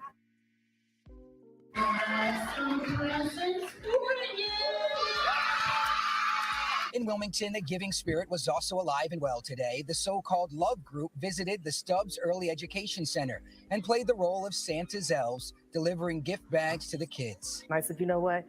God's put something on my heart. I said, and it's heavy. And he's telling me to bless folks out here. I'm blessed. And it's time for me to bless somebody else. Those smiling faces is all they needed to see to know they did the right thing. Look what the Christmas season did to her. It made her say, God made me want to go out. Why did God not make you want to do it all year long? Everybody should live like this all year long, guys. But organizers took down names and addresses and say they will make sure these deserving families don't go without this holiday season. My team members, some of these guys behind me, my street team members and all that, they're going to be hitting the streets tomorrow, knocking on doors and taking gifts to people like that. We following up with them. I'm not letting that happen like that. Spreading holiday cheer, no matter what it takes. Aaron Baskerville, NBC 10 News. And listen to how aggressive they are about making sure that people have a good Christmas. Why don't you make sure that people have a good rest of the year? I'd rather have a good 11 months and one shitty month in December than 11 shitty months and then one good month in December. Am I the only one that's using this? You know what? It doesn't matter because nobody listens to me. I'm a fucking idiot. Never mind. Anyway, public school reopens a new building. So look, oh, that's nice. Let's check this out. Oh, they're fixing the schools. This is beautiful. Dr. Umar, shout out to you. It's a big day, not only for TM Pierce Elementary, but for a neighborhood that hasn't always gotten the same money as other parts of Philadelphia. It shows the community, it shows our children that we care and that we are investing in their future. This is the first public school built in North Philly in more than 70 years. Principal Anthony Gordon has seen the old Pierce with lead and asbestos. They moved buildings 3 times in the past 3 years. Never mind surviving COVID. Walking into the old Pierce, it's really dim and kind of dark. So just to come in and see all the colors and the lights and everything is really uplifting. Now this $33 million transformation features all the newest tech. A game changer for teachers like Crystal Lanham. We have the things that we need in a classroom where sometimes we were piecemealing a lot of things in our rooms. We didn't always have the proper supplies. Pierce is a school where the majority of students are Black or brown, a school where 1% of kids are proficient in math and 13% in language arts, according to the district. I expect that our scores should go up from here on. The neighborhood around Pierce has seen 11 shootings this year within a 5-block radius. The hope is this new building will be a safe space for more than just learning. They're able to feel like they're on an equal playing field now. Today I will be courageous because my voice is powerful. The school will eventually serve 500 kids from pre-K through 5th grade. In North Philly, Karen Hua, NBC 10 News.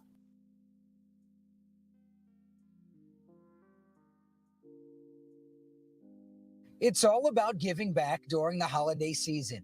As soon as word got out about a massive giveaway at the One Day at a Time offices on Broad Street in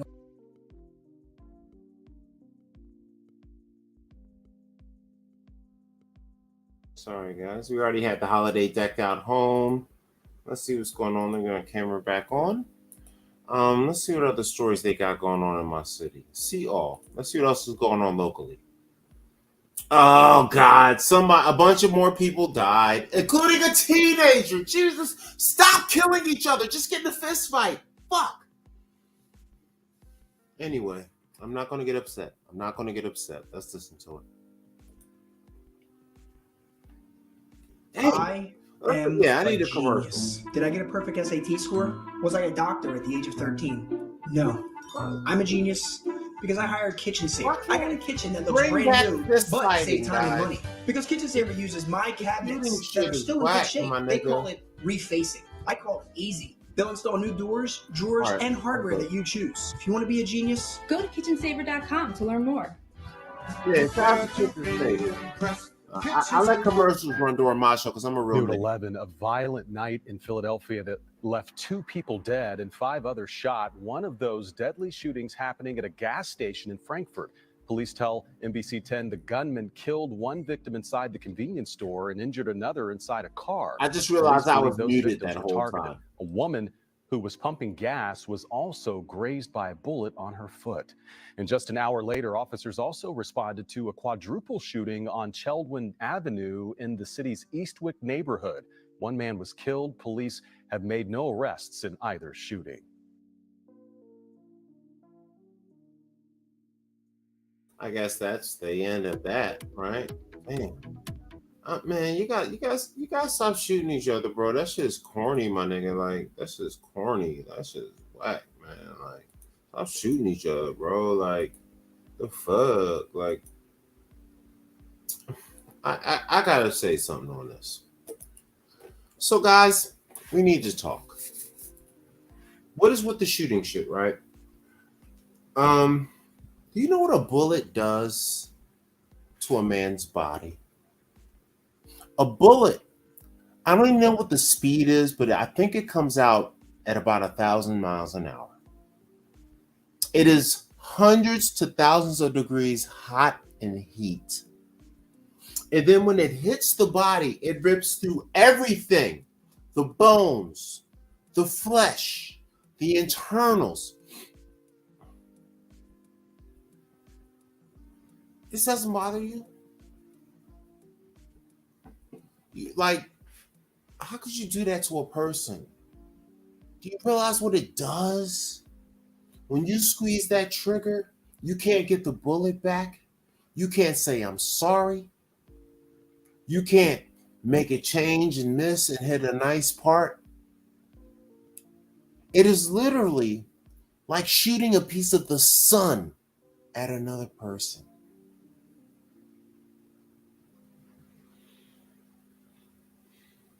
It takes a weak man and a weak person. Just bring back pugilism. Bring back pugilism. People need to start fist fighting again. This shooting shit is whack. Women, you should only fuck a guy that has good fist game. Don't fuck a guy that shoots guns. It's sad. All right, anyway, what else is going on in the city? Fuck. All the stories are just so sad, bro. Killed the kid, 2 die. Victims of the crash, 3 dead. Oh my God. An LGBTQ activist is... Oh my Right God, now at 11 everything's o'clock, off. an activist well known for standing up for LGBTQ rights is at the center of a rape investigation. Good morning, everyone. I'm Great. NBC10's Keith With a Jones. G. With a Kendall G. Stevens now stands accused of taking advantage of others. NBC10's Miguel Martinez-Vi live for us with in Center City with a closer look at the charges and this case. Miguel. Yeah, Keith, we were able to get the affidavit of probable cause here from court detailing disturbing allegations against Kendall Stevens. Those include rape and corruption of minors against prominent LGBTQ activist Kendall Stevens. So Stevens, who was a part of the district attorney's LGBTQ advisory committee, as well as a well-known activist for LGBTQ issues here in Philadelphia, was arrested yesterday. Her case being handled by the Pennsylvania Attorney General's office for prosecution because of the close proximity and ties to the district attorney's office. The 37-year-old is accused of rape and endangering the welfare of 2 brothers. Stop saying that word. 14 and 9 years old. The report says the children's grandmother went to police in late September, reporting that Stevens, who was a family friend, assaulted her grandchildren. At one point, according to the report, telling the child that if I'm not even getting anyone it. what she Nope, was that's doing to I him, can't he would be I locked can't up. let that shit The go kid's by. grandmother called The fuck was that? Now I know this is serious, but Jesus Christ, guys.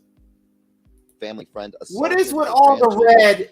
At one point, according to the report, Never mind. telling a child that if he told anyone It's sad. what she was It's a doing sad to him, story. he I'm would not be even locked harping up. on all that The red. kid's grandmother called authorities after the boy's 7-year-old brother saw something happening between Stevens and his 9-year-old brother and told Red his hair, grandmother. red glasses, and a red disturbing dress. allegations that we're getting a look at right now. A judge set Stevens' bail at $250,000, and she's expected in court at the end of the month. We're going to keep digging into this, and I'll have an update for you later today on NBC 10. For now, I'll send it back to you. I'm Miguel Martinez-Vi, NBC 10 News. All right, Miguel, thanks. Wow. So even people from the LGBTQ community are participating in the debauchery. Look at all these stories. They're all so terrible.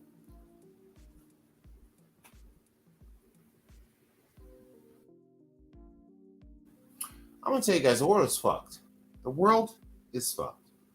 You know what? I'm done with that. We're gonna. It's 4 minutes to the 10 o'clock. Let's play a video to go to because the world is fucked. The world is fucked, guys. I'm just gonna. No, I'm just shit. That shit is fucking shit. You know what? I want to see if we got any different videos on our Facebook at Skip Bags. One moment, guys. Facebook.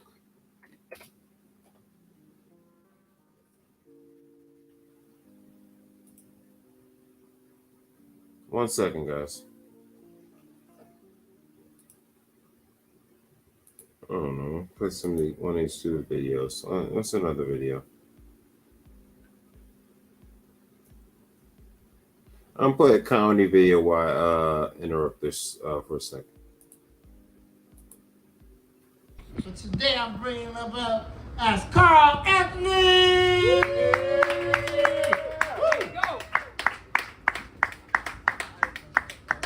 Thank you, brother. Hell yeah. Shout out.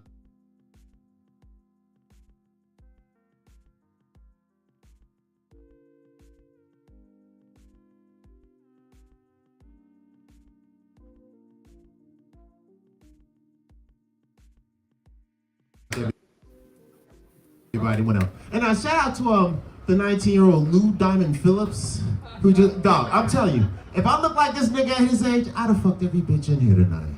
He looked like Lou Diamond Phillips. He could have la la la la la bamba, la la la la la bamba, necesito una bota de gracia. Every bitch in here just splash, bitch. But he out here 20, I'm 47. My homies, when we were 14 and 16, if you didn't want to talk to a bitch, you know what they would do? They would push you into her. He ain't got nobody to push him into a bitch, and you just bump into her like, oh, I'm sorry, girl. And you know, my homies is so stupid. What's your name? Damn. 20. And you heard what he said. He made me think before I even get into my jokes. So I'm Black Jesus, I'm 47. I'm from Philly. I moved to LA in 2008. And shit, I have come to Jesus moments, and this little young nigga just gave me one. 20 years old. And the girl said, I gotta put all the effort into this shit. You know why? She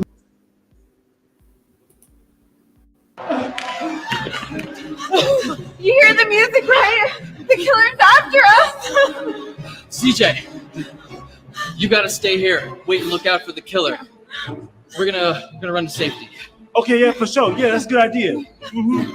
Yeah. Shit, ain't no killer gonna catch me. I'll give him that.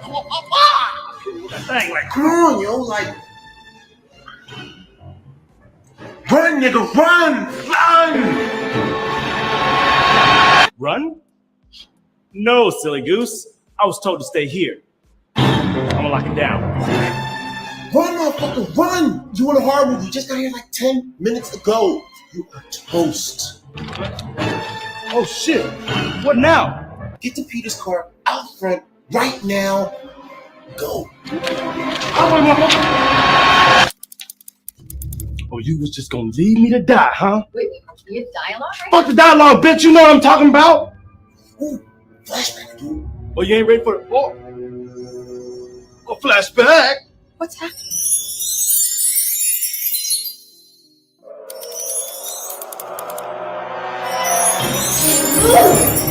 What? I just survived this scene. Not this time, bitch. Oh, wait. Yeah! Yeah, that's okay.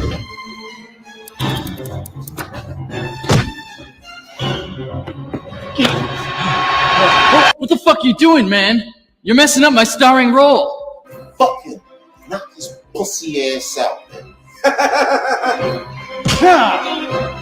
Yippee-ki-yay, motherfucker! Matter of fact. Ooh, dude, hit you with the stunt double. You're never gonna survive this movie, black man.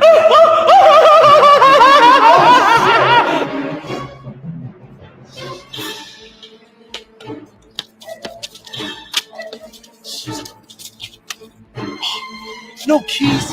What the fuck is this, man? An indie film?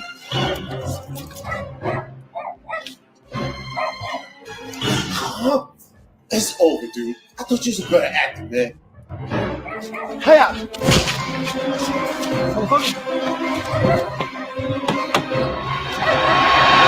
peace, bitches. Yeah, that's a fuck.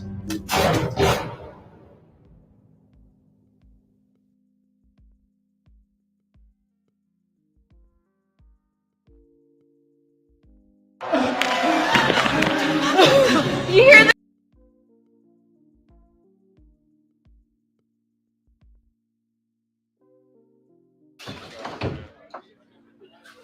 You are such a fucking liar. You can't open and close. There's no way. I'm going to pick someone in this bar, and you're going to have to open. Will you be my friend?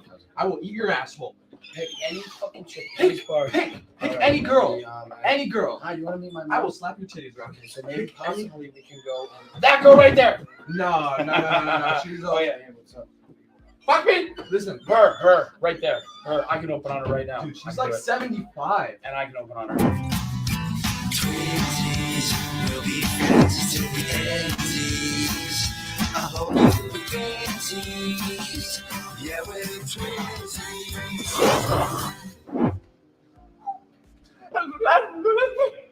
Who the hell are you? Zookeeper? God. Hey, how's it going? Would you like a... Oh, come on, you Paul Bunyan wannabe. Get out of here.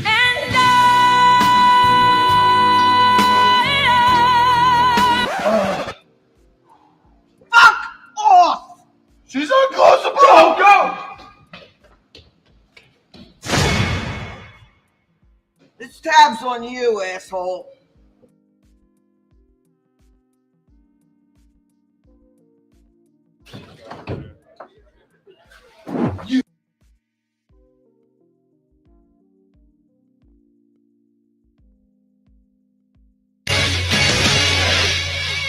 Good day and welcome to Chess Masters 2016. Today's match is between newcomer Ernie Deadeyes Bogdanovich and wily veteran Rory Killer Queen Masterson. No cursing, dilly-dallying, or your mama jokes. Let's show the great game of chess the respect that it deserves. Shake hands, gentlemen. Game on.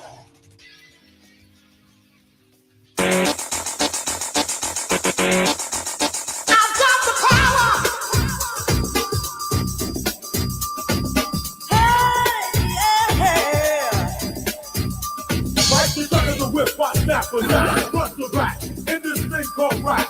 Feeling like a double rhyme level on a heavenly level. Bang the bass, turn up the treble. Blast the mind day and night all the time. 714, flying the mind. Maniac, radiac, winning the game.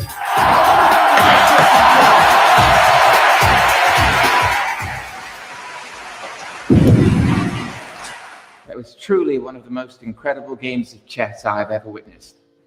There wasn't one single legal move made the entire match. That bears repeating, not one single legal move. Just a couple of checkers players in king's clothing. Huh. What do you have to say for yourself? Your mama's fingers are so fat, she can't even play chess. I said no, your mama...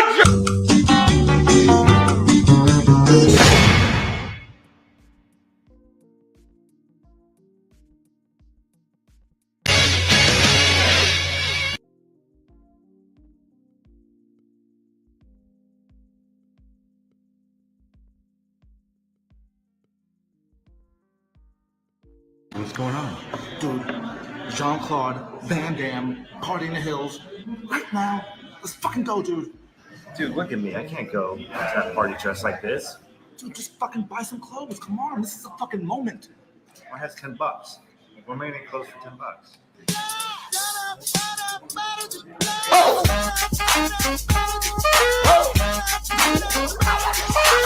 Walk into the club like, what up? I got a big pack. I'm just pumped. I bought some shit from a thrift shop.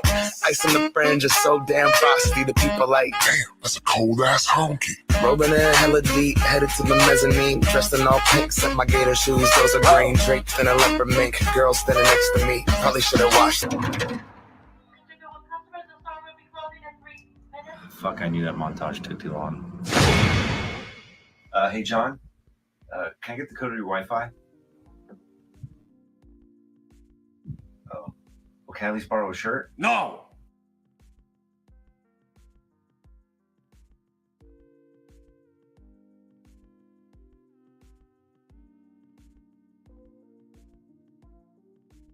What's going on? Dude, Jean-Claude.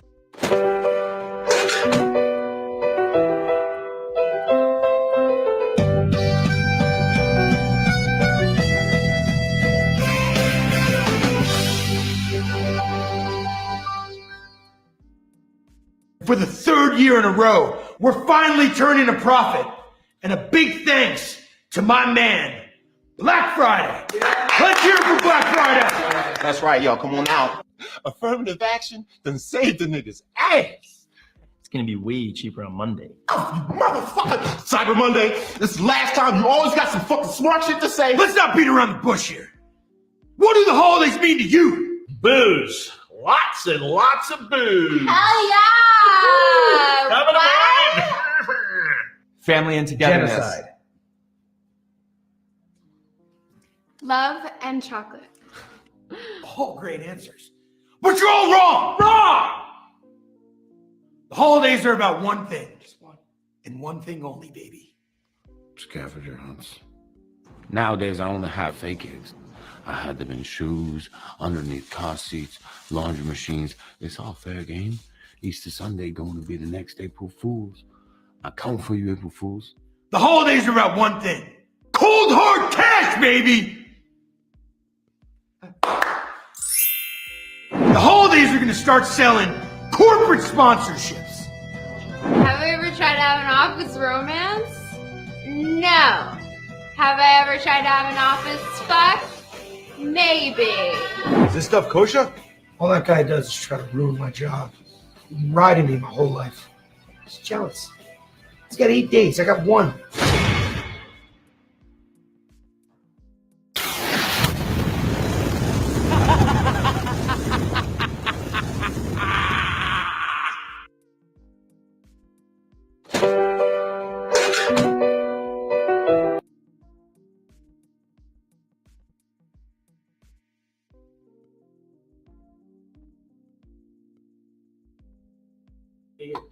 Hey, you hold the house down real quick?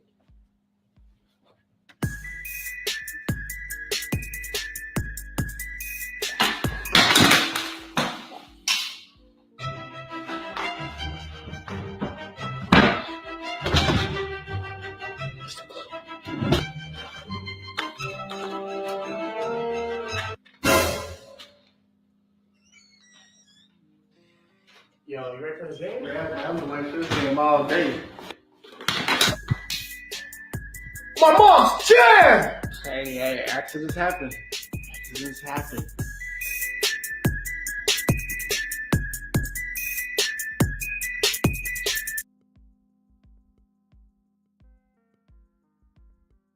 Hey, can you hold the house down real quick? You girls ready to play? Yeah. Daddy? Why not? I love you. Life is good. I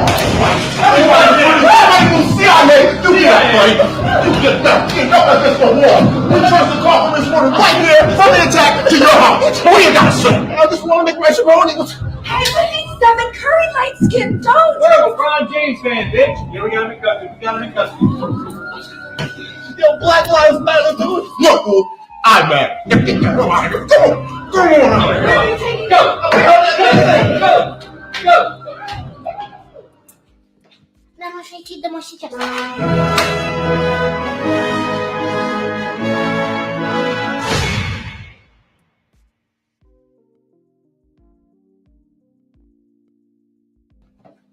You girls ready to play? Yeah.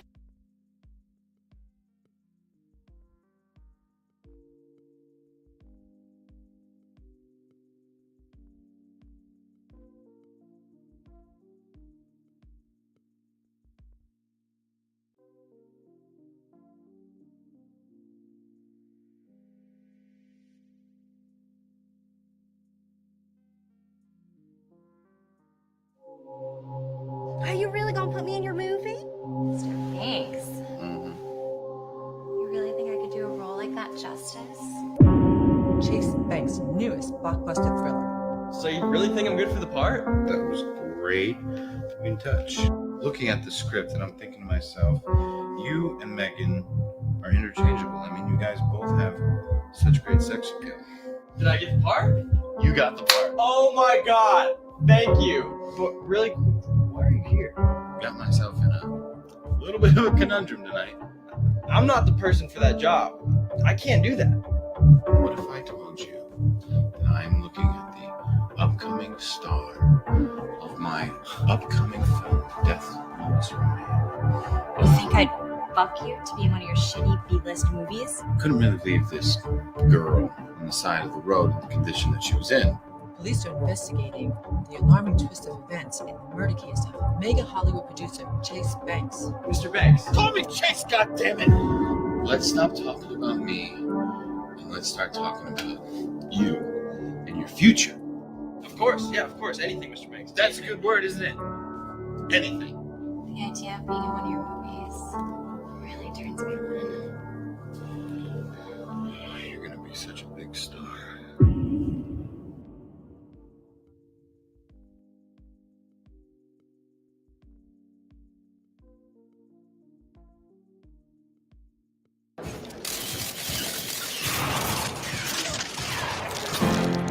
Can we get much higher? Goodbye, cocaine. You were better than sex. But I'm pretty sure you're responsible for me having sex with that girl who turned out to be a guy. Story of my damn life. I first got drunk when I was 13. It was an explosion of joy. My next 8 years were a revolving door of rehabs, overdoses. You were around for very few of those days. Yeah, I'm sure I missed some real memories when you were huddled up in a doorway downtown like a human pincushion with a newspaper blanket. But that's all history now. I have changed. If you ever want to get high, I'm talking real high. Like Nick Nolte, Blue Chips high. You holler at me.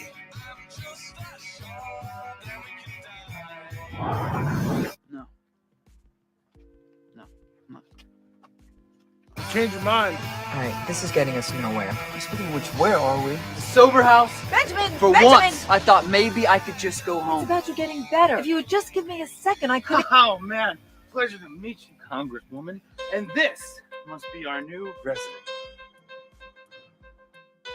Buddy, you just landed at the coolest sober house on this side of the universe. Your urine analysis came back positive for THC. No, man. No, I have a prescription. You and I both know this about me. I've been a hindrance to your fucking campaign. Don't fuck my girlfriend. Asian chick. How much did my son's old pal sell that gem to his campaign for? Do we even know it was Chip Douglas? I'm not giving those assholes another shot at taking me down through Benny. We love you, but we can't stand by and watch you keep shaking Mom down at the door every time you get in a pinch. Why don't you come work for us? You've never been afraid to ask for help. And frankly, you've made as many advances on your share as you're going to get. You're going to have to learn how to do this all on your own. You said it was for blackmail. You didn't mention anything about TV. People like Benny aren't your friends, Chip. They're users. I have been nothing but help to you, Chip. Who was there with cold hard cash and a helping hand for your little ass? Chip fucking Douglas!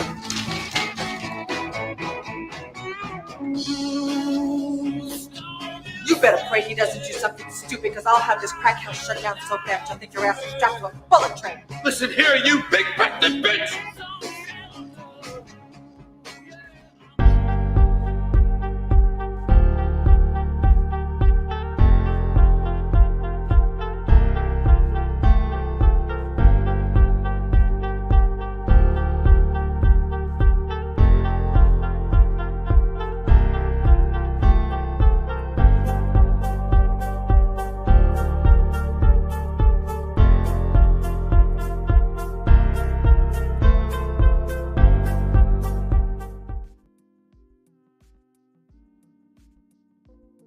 In the game, and it is our next segment of the show. This particular segment of the show is Philadelphia sports. So we're going to go to Yahoo Sports, go over the Eagles, Sixers, Phillies, and the Flyers, who are playing at this time. And let's check that out and get it up here. Bada boom, bam, bing, bam, bam. All right, and the Eagles, they are 17th in passing yards. We are 8th in rushing. How are we not? Why do we not run the ball? Do you realize if we ran the ball more, we would be first in rushing? Don't get me started. Total yards a game, 10. All right, and we're locked into the playoffs at 10-4. But I hope we change our shit, because man, the Eagles are doing some wild stuff. Let's see what they got going on here. So, Giants versus Eagles. I wonder if they got a video on it. No, they do not. So the Eagles are still looking pretty decent and whatnot. They're not crappy or anything. They got good stuff going on. I was trying to look for something, but it seems like every story about the Eagles game is about the Giants. Fuck is that, right? So let's look at this schedule. So we have 3 games left on the season. We got the New York Giants this week. If we lose to the Giants in either one of these fucking games, I am furious. We should bust their fucking ass. They are 5-9. Arizona is 3-11. We should win these last 3 games. We should be 13-3, guys. 13-3. But I suspect we'll fuck around and lose one of these Giants games not running the ball. It's gonna be raining and we're gonna start throwing the ball. Like you can throw in the rain when playing football. I don't know.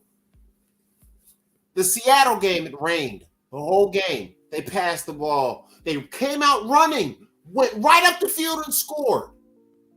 Came out half running, got 3. And they just stopped running, and it just became the Jalen Hurts chicken with his head off show. They were dominating. All they had to do was they gave the homie 18 carries. Jalen had 13 carries. Your quarterback should not have 13 carries. Your running back should have had 27 carries. I don't know who's coaching this team. Nick Sirianni, you're an idiot. Nobody wants to say that shit. Nick Sirianni doesn't know what the fuck he's doing. Nobody wants to say it. I'll say that shit. When you're running and it's raining outside, like this week and last week, you do not throw the ball. You want to put it up 19 times, not 28 times, not 31 times or whatever like last week. 19 passes is all you should do when it's raining. Who the fuck throws the ball in the rain? You idiot. Jalen only ran 13 times because those were 13 passes that failed. Or 13 times he had an option and didn't give it to the running back. All right. But we're still very good. We can still win football games. But if we don't run the ball and we don't stop having Jalen Hurts run around like a fucking idiot all game, we will lose every important game. This is not an opinion. This is a fucking fact. It is not for debate. It's not the referees. It's not because the coach had a bad day. It's not because nobody wants to win or catch the ball. These are fucking professionals. They always want to win. They always want to be their best. We're losing because the strategy is bad. And we are trying to be Kansas City. The Kansas City winning shit is over. It's just like in basketball. Stop trying to be Golden State. You need to be the Denver fucking Nuggets. A boring-ass Spurs type team, nigga. We need to be boring. Run the rock. We have all these weapons. Don't overuse them. So that's my opinion on the Eagles. Get your shit together. Run the fucking ball. And win these last 3 goddamn games. Because all 3 of these teams fucking suck. Fucking suck. It's 5-9, 3-11. How dare. It's just disgusting. Anyway, let's see what's going on with the Sixers. I've had enough. They don't even got any good stories on the Eagles. Let's see. We got NFL, NBA. The Sixers are doing really good. Looks like the Clippers just busted my ass. That's nice. The Lakers lost. The Clippers won. Cleveland won. Indiana destroyed Charlotte. Miami won. And the Philadelphia won. Hell yeah. Go to Sixers. So we're in the top 10 in every category. Top 10 in field goal percentage. Top 10 in 3-point. Top 10 in points and rebounds. So we are a top 10 team, hands down. Embiid, he dropped 51 on the Timberwolves. God damn, he dropped 51 tonight? Let's hear it. 51 points. God damn, Joel. Stop abusing these niggas. So, Joel Embiid scored a season-high 51 points and grabbed 12 rebounds Wednesday to accomplish feats unseen for more than half a century. The 76ers beat the Minnesota Timberwolves 127-113. The reigning most valuable players sparked the Sixers 19-8 to their, I guess that's our record, to their 7th victory in 8 games and snapped the 4-game win streak of the Western Conference leading Timberwolves, who slipped to 20-6. Embiid became the first player in 12 consecutive games of 30 points and 10 or more rebounds since Kareem in 72. That was 3 years before I was born. I'm 48, 51 years ago. He does everything every night so consistently. That's because James Harden is gone. And Doc Rivers is no longer coaching, and Nick Nurse is a great fucking coach. He's not coaching that bullshit, crossover, throw up bullshit all night shit that all stupid fucking fans like. It's real goddamn basketball.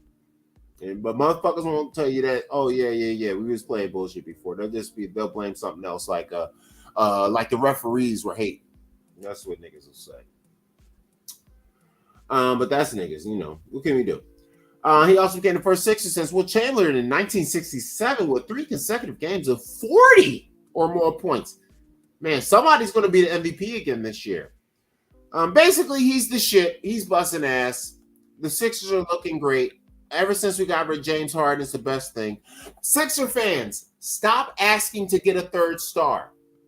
That shit is dead. That big 3 shit is dead, you stupid fucks. That shit is dead. Stop asking for a 3rd star. We don't want any other shotgunning, brick throwing up, 40% shooting, no passing motherfucker on the team. Okay? We're fine. Kelly Oubre can score 20 points. Tobias Harris can score 20 points anytime he wants. What the fuck is wrong with y'all? Y'all act like we don't got like 8 20-point scorers on the bench. Covington used to be a starter. Morris used to be a starter. Any night, any of these niggas getting 30. What are you thinking? Well, I'm going to get some other nigga that we got to force up bullshit with on the team and trade all the niggas that's playing D. You fans are stupid. You probably miss PJ Tucker. That nigga ain't played good basketball in 8 years. Y'all don't know shit about the game. Y'all don't know shit. Stop asking to change this team. It is perfect as is. This is a real basketball team, not the bullshit 3-star shit you stupid fucks that don't know nothing about basketball want. You fucking losers.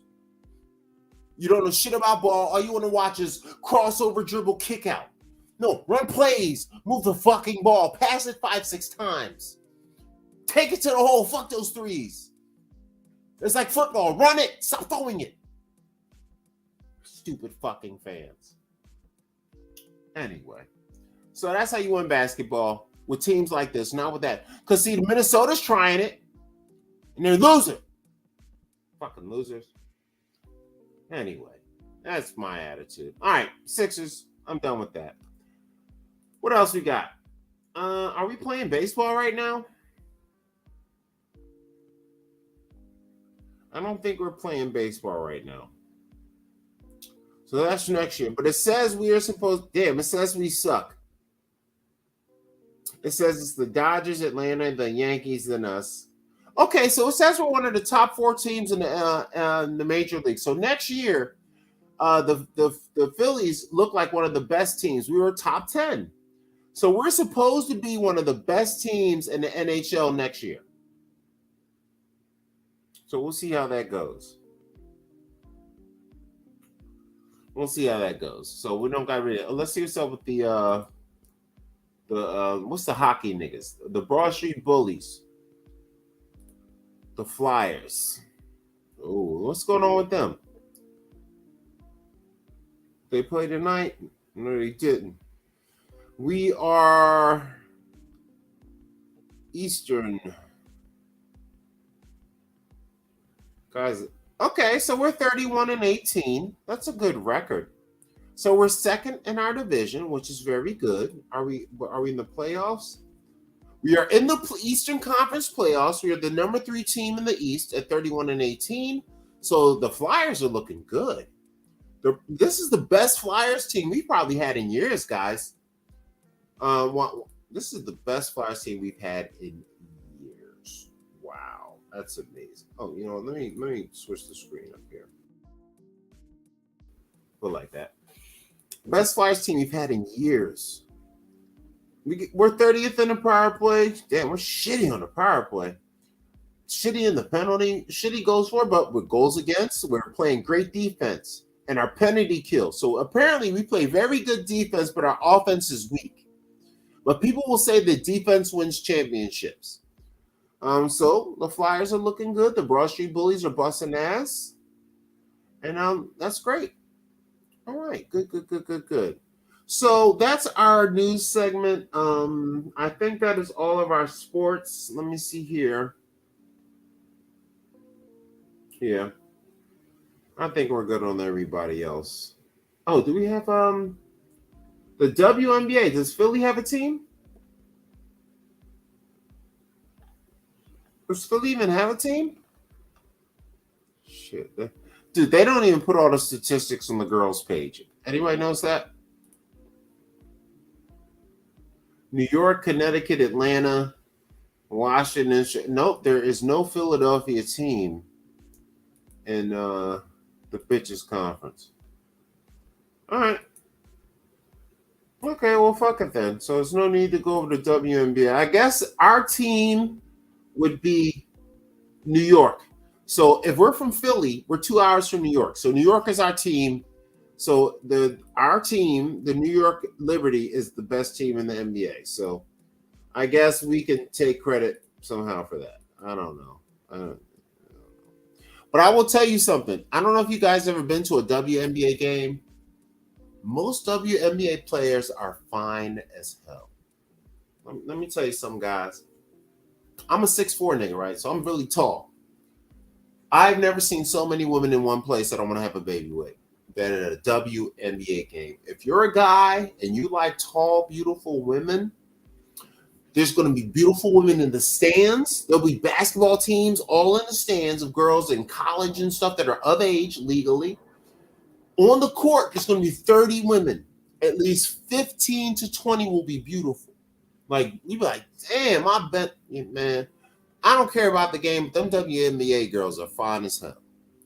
So that's a tip from me. Fuck with that. We're going to call this our next segment. We're going to finish off with the Philly bio. After this, we're going to take a quick break. We'll play some, I don't know, some kind of silly video from YouTube. I don't give a fuck. I'm doing my own shit here, right? And let's see. I think we're going to play something from my Cat Poop Crazy channel as a break. Boom.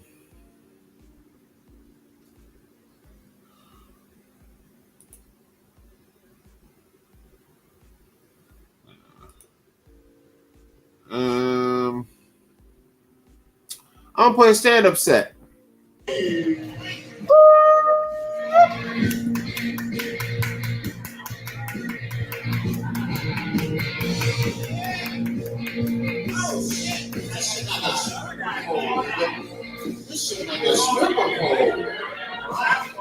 All right. Welcome to Accidental Chaos. I like that fucking shit. We need to go beat it up after this together. I see Ron and shit. So I'm Ron Anthony, Mr. City Force, aka Poppy called a bad boy. Like the rest of us, I drink, I smoke. If I can get it for free, I'll do some coke. You know how that goes. Shout out to my man that's from Chicago, who's out here and whatnot. Yeah, nigga, it's not really gonna work out like you think. LA is a trip. I got here and I was disappointed. Anyway, I got these things on my life called Come to Jesus Moments. The most recent one is I'm 47, I'm turning 48 soon.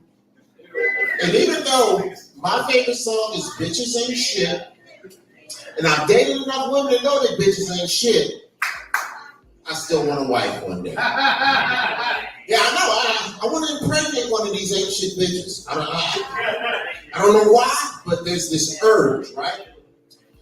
But ever since I thought about having kids in the family, I've been watching how like the rest of y'all niggas raise kids.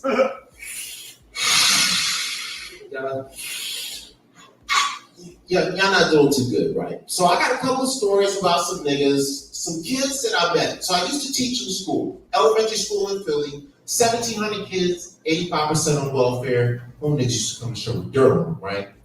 I had this one little young boy. His name was Roberto. Of course, he was Puerto Rican. He had no morals. He used to come. He was like, Mr. C.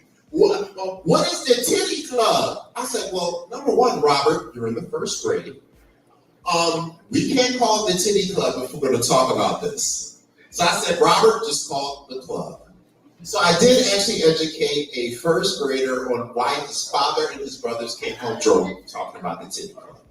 So parent failure number one, stop letting your parents know you go to the titty club. Your kids, should I say. Who else? Oh, the next one. So I had a bunch of those Kappa out the side. You know them, yo.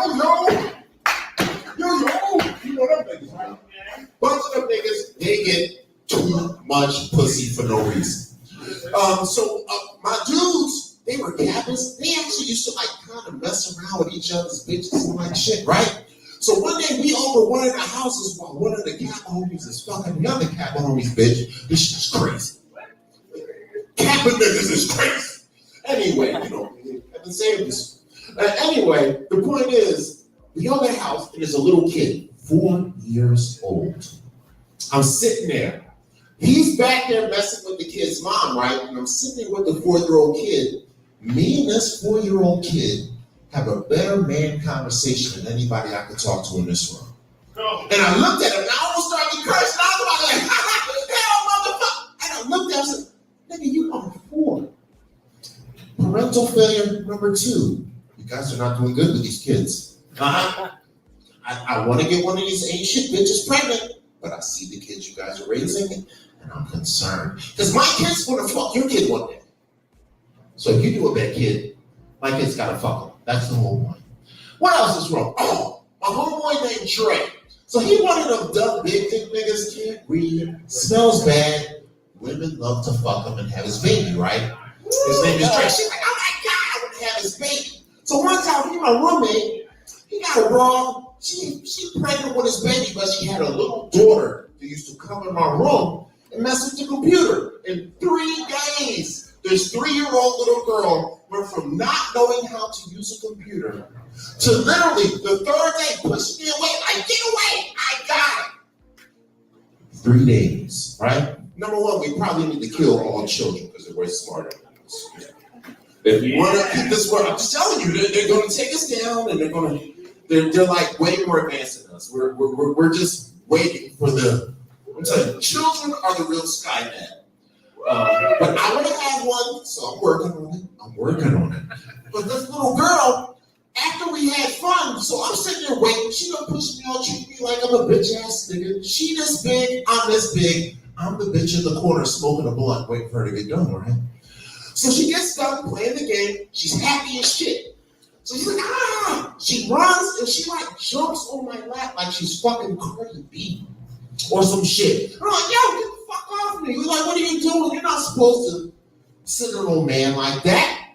And then I thought about it. And I was like, yo, her whole ass mama in the next room has taught her that every time she likes when a man does something nice for her, you go jump on his fucking lap. Now, I don't know if that's a goddamn joke. But that's another reason why I'm not getting none of these bitches pregnant anytime soon. What else we got going on? Oh, here's another one. I used to teach in Philadelphia, elementary school. Once again, there was this young girl. Her name was Yesenia. We like Yesenia. We call this the last one. Yesenia was in the 3rd grade. She had her aunt was in the 2nd grade. Once again, Yesenia was in the 3rd grade. Her aunt was in the 2nd grade. And yes, they were fucking Puerto Rican. So one day I used to give all the kids money. Hey, kid, Mr. C, give me some money. Mr. C, give me some money. Mr. C, I'll give all the change. I broke your shit anyway, right? I save my weed money, though. Fuck them little niggas, right? But I'm giving her money. She's like, Mr. C, why don't you got no more motherfucking money? And I'm like, well, baby, they don't pay us a lot, and I give all you guys money. I got more. She said, well, Mr. C, this is a 3rd grader. She said, Mr. C, why don't you have more kids? Because the city gives you more money for every kid you have. A third grader in Philadelphia told me that. Now, I don't know if any of this shit I told you guys were funny tonight, but I want you guys to go out there and be fucking better. And I'm listening to the voice of Bobby Carter, bad boy. Check out my new song. It's called Painting Dr. Umar about natural women rock fuck surgery. Let's get out of here.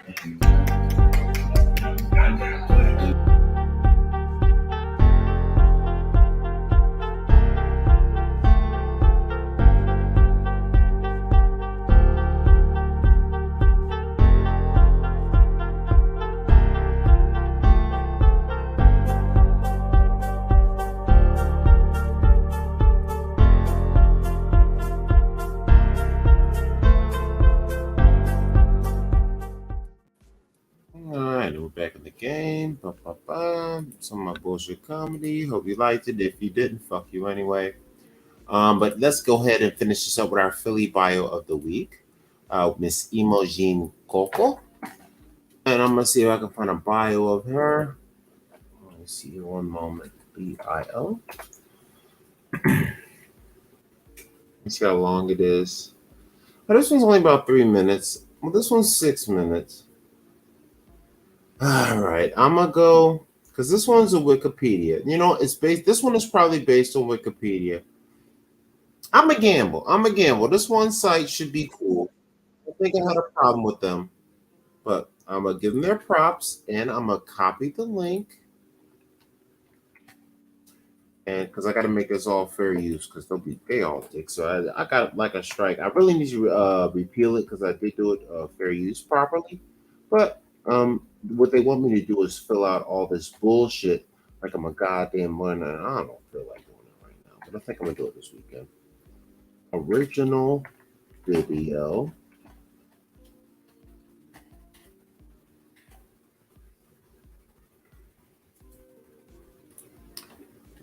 Let me get her time, the name of the video in there too.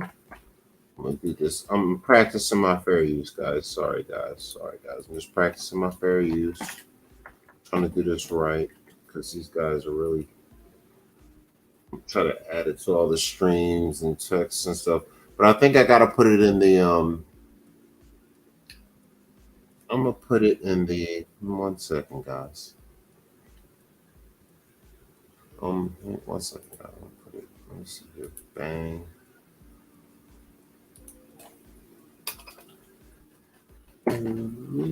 Original video.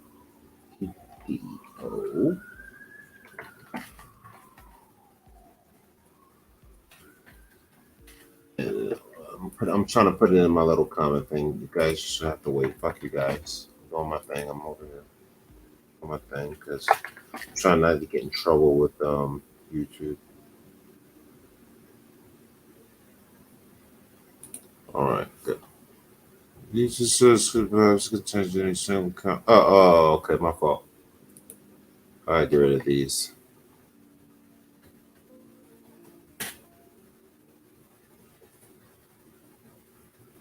All right, good. That's fixed.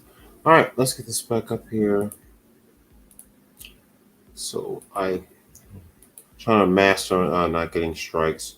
Hopefully this commercial. And while the people you love. Wow. Hopefully get their title too. Remembering famous people. Shout out to their channel.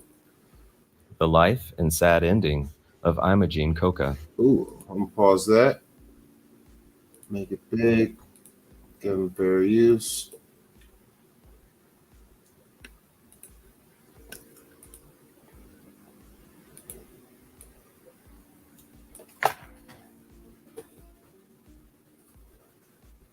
I'm gonna make this, and then I'm gonna take mine down, and then I'm actually gonna make her bigger like that. Yeah, that's pretty good right there. And send I gave him credit in my thing, so this should be good for fair use. So I'm gonna let this just play straight through. I should have given enough fair use. It's 3 minutes long, but I'll stop it anyway if I have any comments I want to make. Imogene Coca, born Imogene Coca, was born November 18th, 1908 in Philadelphia. Coca was the daughter of Joseph Fernandez Coca, a violinist and vaudeville orchestra conductor, and Sadie Brady, a dancer and magician's assistant. Coca's father was of Spanish descent. Coca took lessons in piano, dance, and voice as a child, and while still a teenager, moved from Philadelphia to New York City to become a dancer.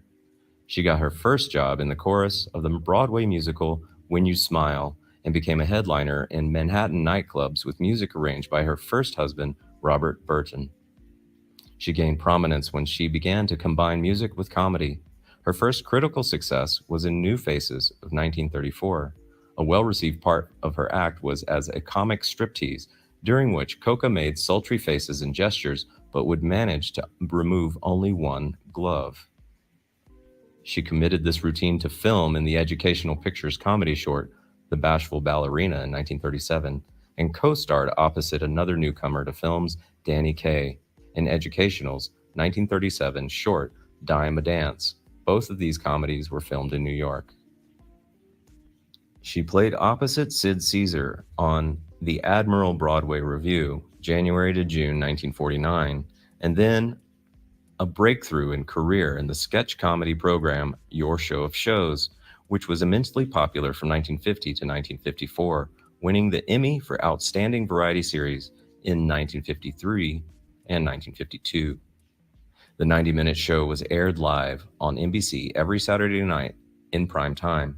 She won the second ever Primetime Emmy Award for Outstanding Lead Actress in a Comedy Series in 1951 and was nominated for 4 other Emmys for her work in the show.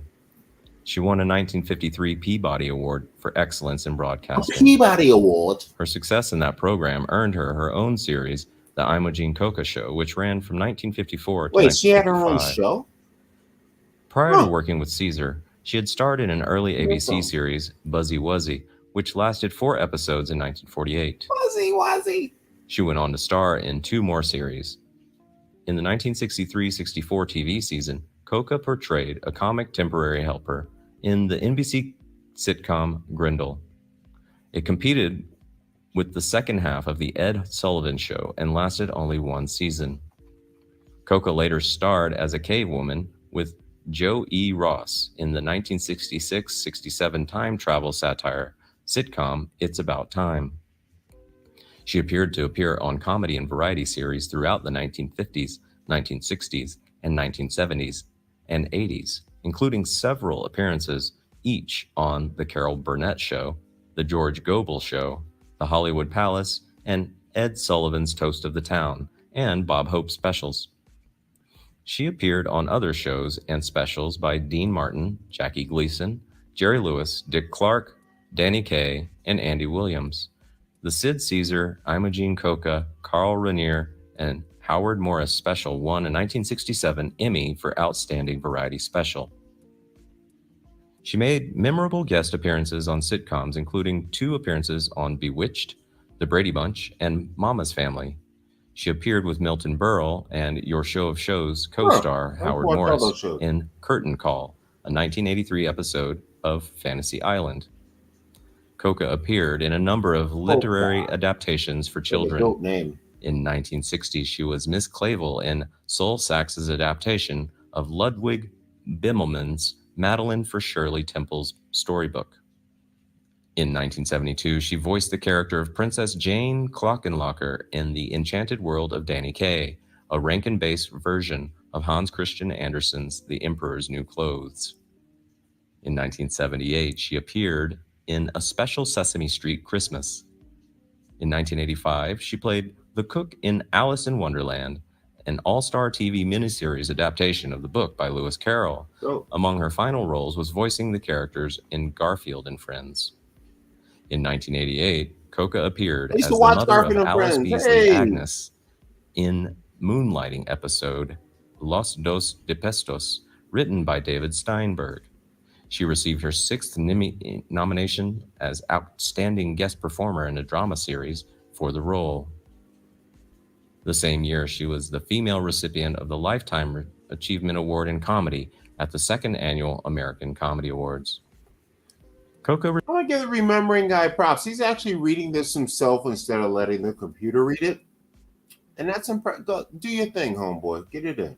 Returned to Broadway at the age of 70 with the Tony Award-nominated performance as religious zealot Letitia Primrose on The 20th Century.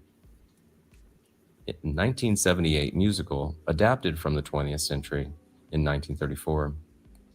She rejoined Sid Caesar in 1961 to 62, 1977, and 1990 to 91 for a traveling stage review and made an appearance with Caesar and Howard Morris at Comic Relief 6 in 1994. Coca had no children, but was married twice, for 20 years to Bob Burton from 1935 until his death in 1955, and later for... Coca had no children also means Coco is probably happy. Rude comedy joke. 27 years to actor King Donovan from 1960 until his death in 1987. Sadly, on June 2nd, 2001, Coca died at her home in Westport, Connecticut, age 92, from natural causes incidental to Alzheimer's disease. 22 years ago. She was cremated and her ashes scattered. Shout out to Coca. So Imogene Coca. 2 tickets, please. Great lady. Shout out to her as a Philly person. I think he covered her life pretty good. She was unmarried, so her career and her legacy.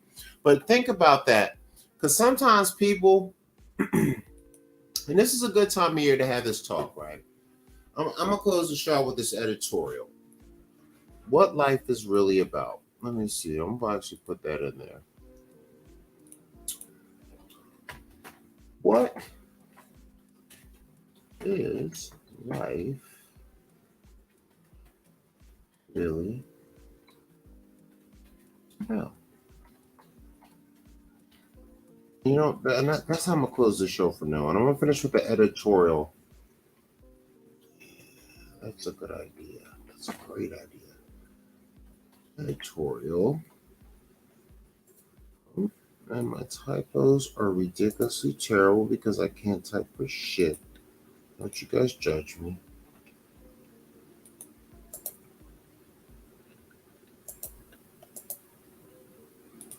All right, there we go. All right. We'll go with this logo. Where's my one with the purple one? I like the purple one. There we go. So this is the editorial portion of the show, and we'll close out on this for the next 10 minutes. Listening to Imogene, it made me think, what is life really about, right? This is the time of year, we get to the end of the year, we talk to family, we sit, we show, we love, we hang, we eat together, we figure things out, right? And yes, family is great. Yes, you want to take care of your kids, make sure they rise and live. But I was thinking to myself, like, what is going to happen after I die, or when my family or my family or my cousins or my mom or somebody else passes on? 10 years or 20 years after they're dead, who will remember them? And then if nobody's going to know you existed 10 or 20 years after you died, what was it really worth?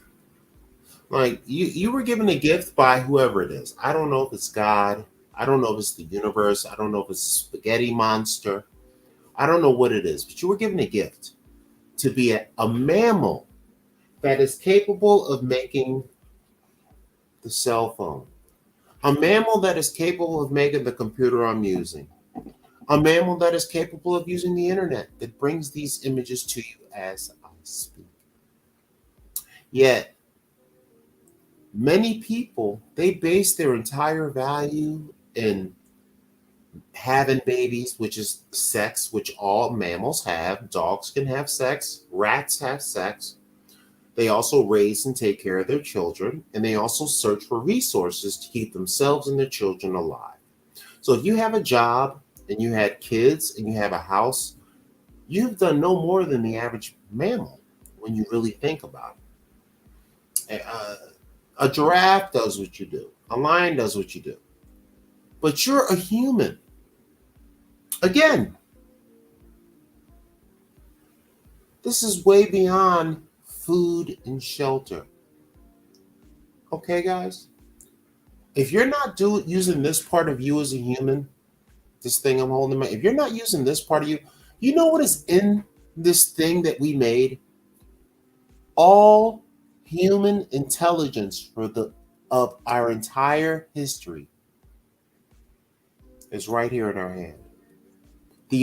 Once again, all facts throughout human history is right here. There's almost no reason to ever be wrong about anything again. There is no reason for us to argue and go in circles about stuff. You have no excuse. If you don't know something, it is because you're intentionally being disingenuously stupid. And we made this. A dog didn't make this. A cat didn't make this. A lot humans, we made this, and we're a mammal. Compared to the great apes, chimpanzees, and orangutans and gorillas, we're 96, 92, and 98% they're accurate. They're our cousins. They could never make these phones. Even in Planet of the Apes, no cell phones, right? But we made them. But yet, when you converse with people, what level are you conversing with people? Are you conversing with people with the mind that you can do something like this? Are you only conversing with people with the mind that makes babies? What kind of mammal are you? What is your life really about? Will people remember you after you're gone? Do you live your life just to make babies and disappear? Because one day, your kids are not going to have kids. One day, your X or Y chromosome will be gone. 100 years from now, nobody will have your genes. One of your kids will not have a boy or not have a girl or not have any kids or pass early. Are you going to count on that to keep you on this planet forever, having babies? So it's okay to have kids and have family. I want kids and family too. But I will tell you something, and I'm going to close the show with this. Love is good. Life is better.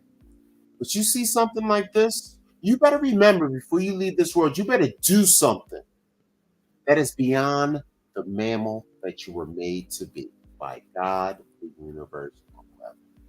Don't disrespect your gift by simplifying your life to TV shows and entertainment and Cardi B. Use your life for a purpose better than yourself. As we made this, you made this, you made this, you made this right here. Don't you tell me your brain doesn't work. Don't tell me you don't understand politics. Don't tell me you don't know what's going on. Unless you're going to admit to me that you're no better than an animal, a mammal, a dog. And I can't socialize with a dog. Because have you ever tried to explain something to a dog or a cow? They'll stare at you and they're listening, but when you're done, they're like, what the fuck was he talking about? Is that you? You made this. Remember that. There's 4 minutes left in the show. I like to finish on the hour. I'm going to play one more video and get the fuck out of here. I don't know. Let's play some rap music. We'll close on some rap music videos. We'll do that. But remember, guys, once again, love is good, life is better. Do something to make your life last forever. 20 years from now, you can be another. So you better make it right and do something better.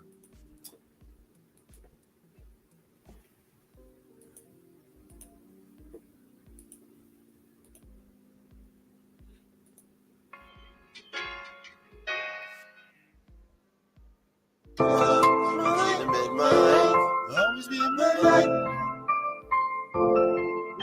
My days are always dark until I met my wife. My baby gone and the things on. She always be in my life. My days are always dark until I met my wife. My baby gone and the things on. She always be in my life. My life. My baby's gone and the things on my life. My baby's gone and the things on my life. My baby's going in the danger zone. My life, my life. My baby's going in the danger zone. My life when you hold me, man. My love when you scold me, man. I'm proud when you call me, damn. Now you think that you want me, damn. Now you close to the ice, got me close to my ice, got me flipped, then I trip, then I skip out. Got me close to my rice, got me going to the bank, then I get no money, then I flipped out. Got me running to the store, got me buying all the walls, got me running for the doors when they get back. I'm a niggas that be thugs, they be running for the drugs, they be got it for the shorties that be hit back. I'm a niggas that be out when they running for the south, then they tell us how we going, so we hit that. When they coming for the good, and we take it for the wood, and we want to have fun, and we hit that. Then we check the egg, turn it out. Come with the people that be turning it out. One of the babies that be turning it out. And my mom that be hurt because they talking it out. Then they coming for the things that be working them back. Then they get a couple checks with the government tax. Then they gonna never say son niggas are back. Then they get them out of jail because they put in the back. Yo, sorry, couldn't go, start them up. Yo, she like all niggas to the gun, the gun. Full cover fucking rock till they go with the front. Then they go with them down 30 years in the run. What? Huh? 30 years in the gun. What? Huh? 30 years in the gun. Yo, full cover rock years in the gun. So they take them down for the slap in the butt. Man, yo, shorty said me right kids. Don't wait about me, one point three. Don't say nothing, they get up doing the biz. We worry about the niggas that be getting it. What? Say the fact, then we tell them that we do it, so we give it a second. Well, take care of now, I'm running it back. And let me the world, you running it back. My baby's always up until I'm in my life. My baby's going in the danger zone, she always be in my life. My days is always dark until I'm in my wife. My baby's going in the danger zone, she always be in my life. My life. My baby's going in the danger zone, my life. My baby's going in the danger zone, my life. My baby's going in the danger zone, my life. My baby's going in the danger zone, my life. Yeah.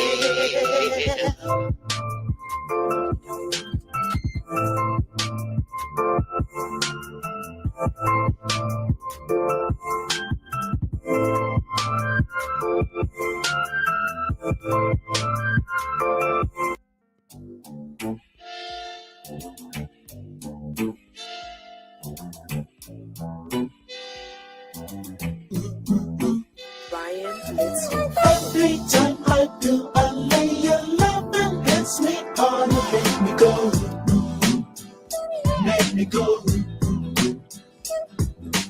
Every time I do, I lay your love and hits me hard and makes me go.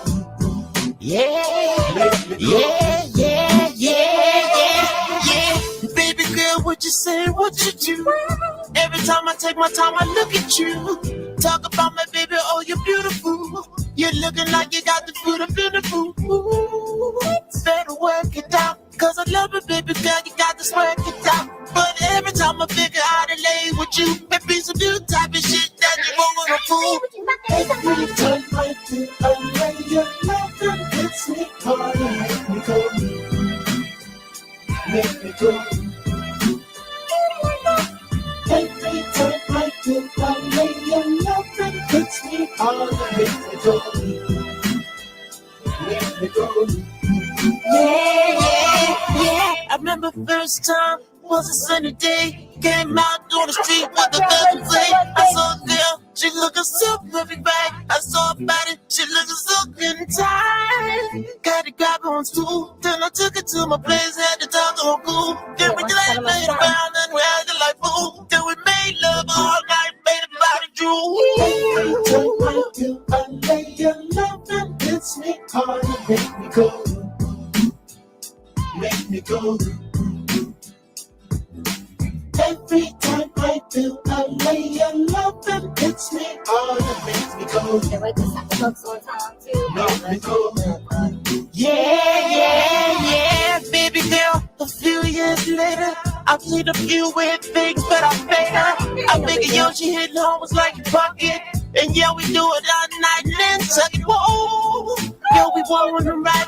Then we made a couple, baby, then we keeping it tight. Now we're building on the house and it's going to cool. But ooh, ooh, ooh, I put another layer acting. Every time I do, I lay your love and hits me hard and make me go. Make me go. Every time I do, I lay your love and hits me hard and make me go. Make me go.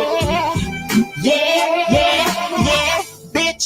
I'm sick of all your shit, now I'm out the house. You ain't dealing on the street, fuck it. Grab a couple billions cause I'm gone. Grab your bitch, say fuck you till it's all on. I see your ass, go to your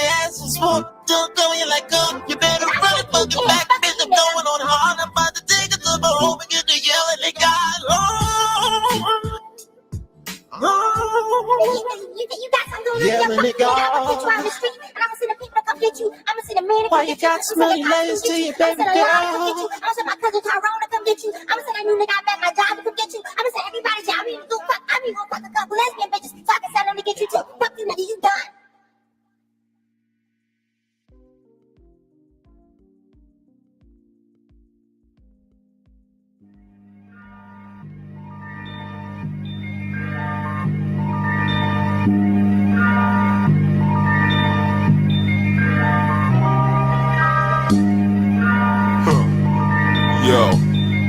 Yo, they got me wound up, baby. Yeah, they put out Black Trump out of the grave, baby. Wound up, niggas getting black. Right. Wound up, get it. Wound up, and my money back. Wound up, you about to get black. Yeah, Black Trump wound up on it every day. I'm driving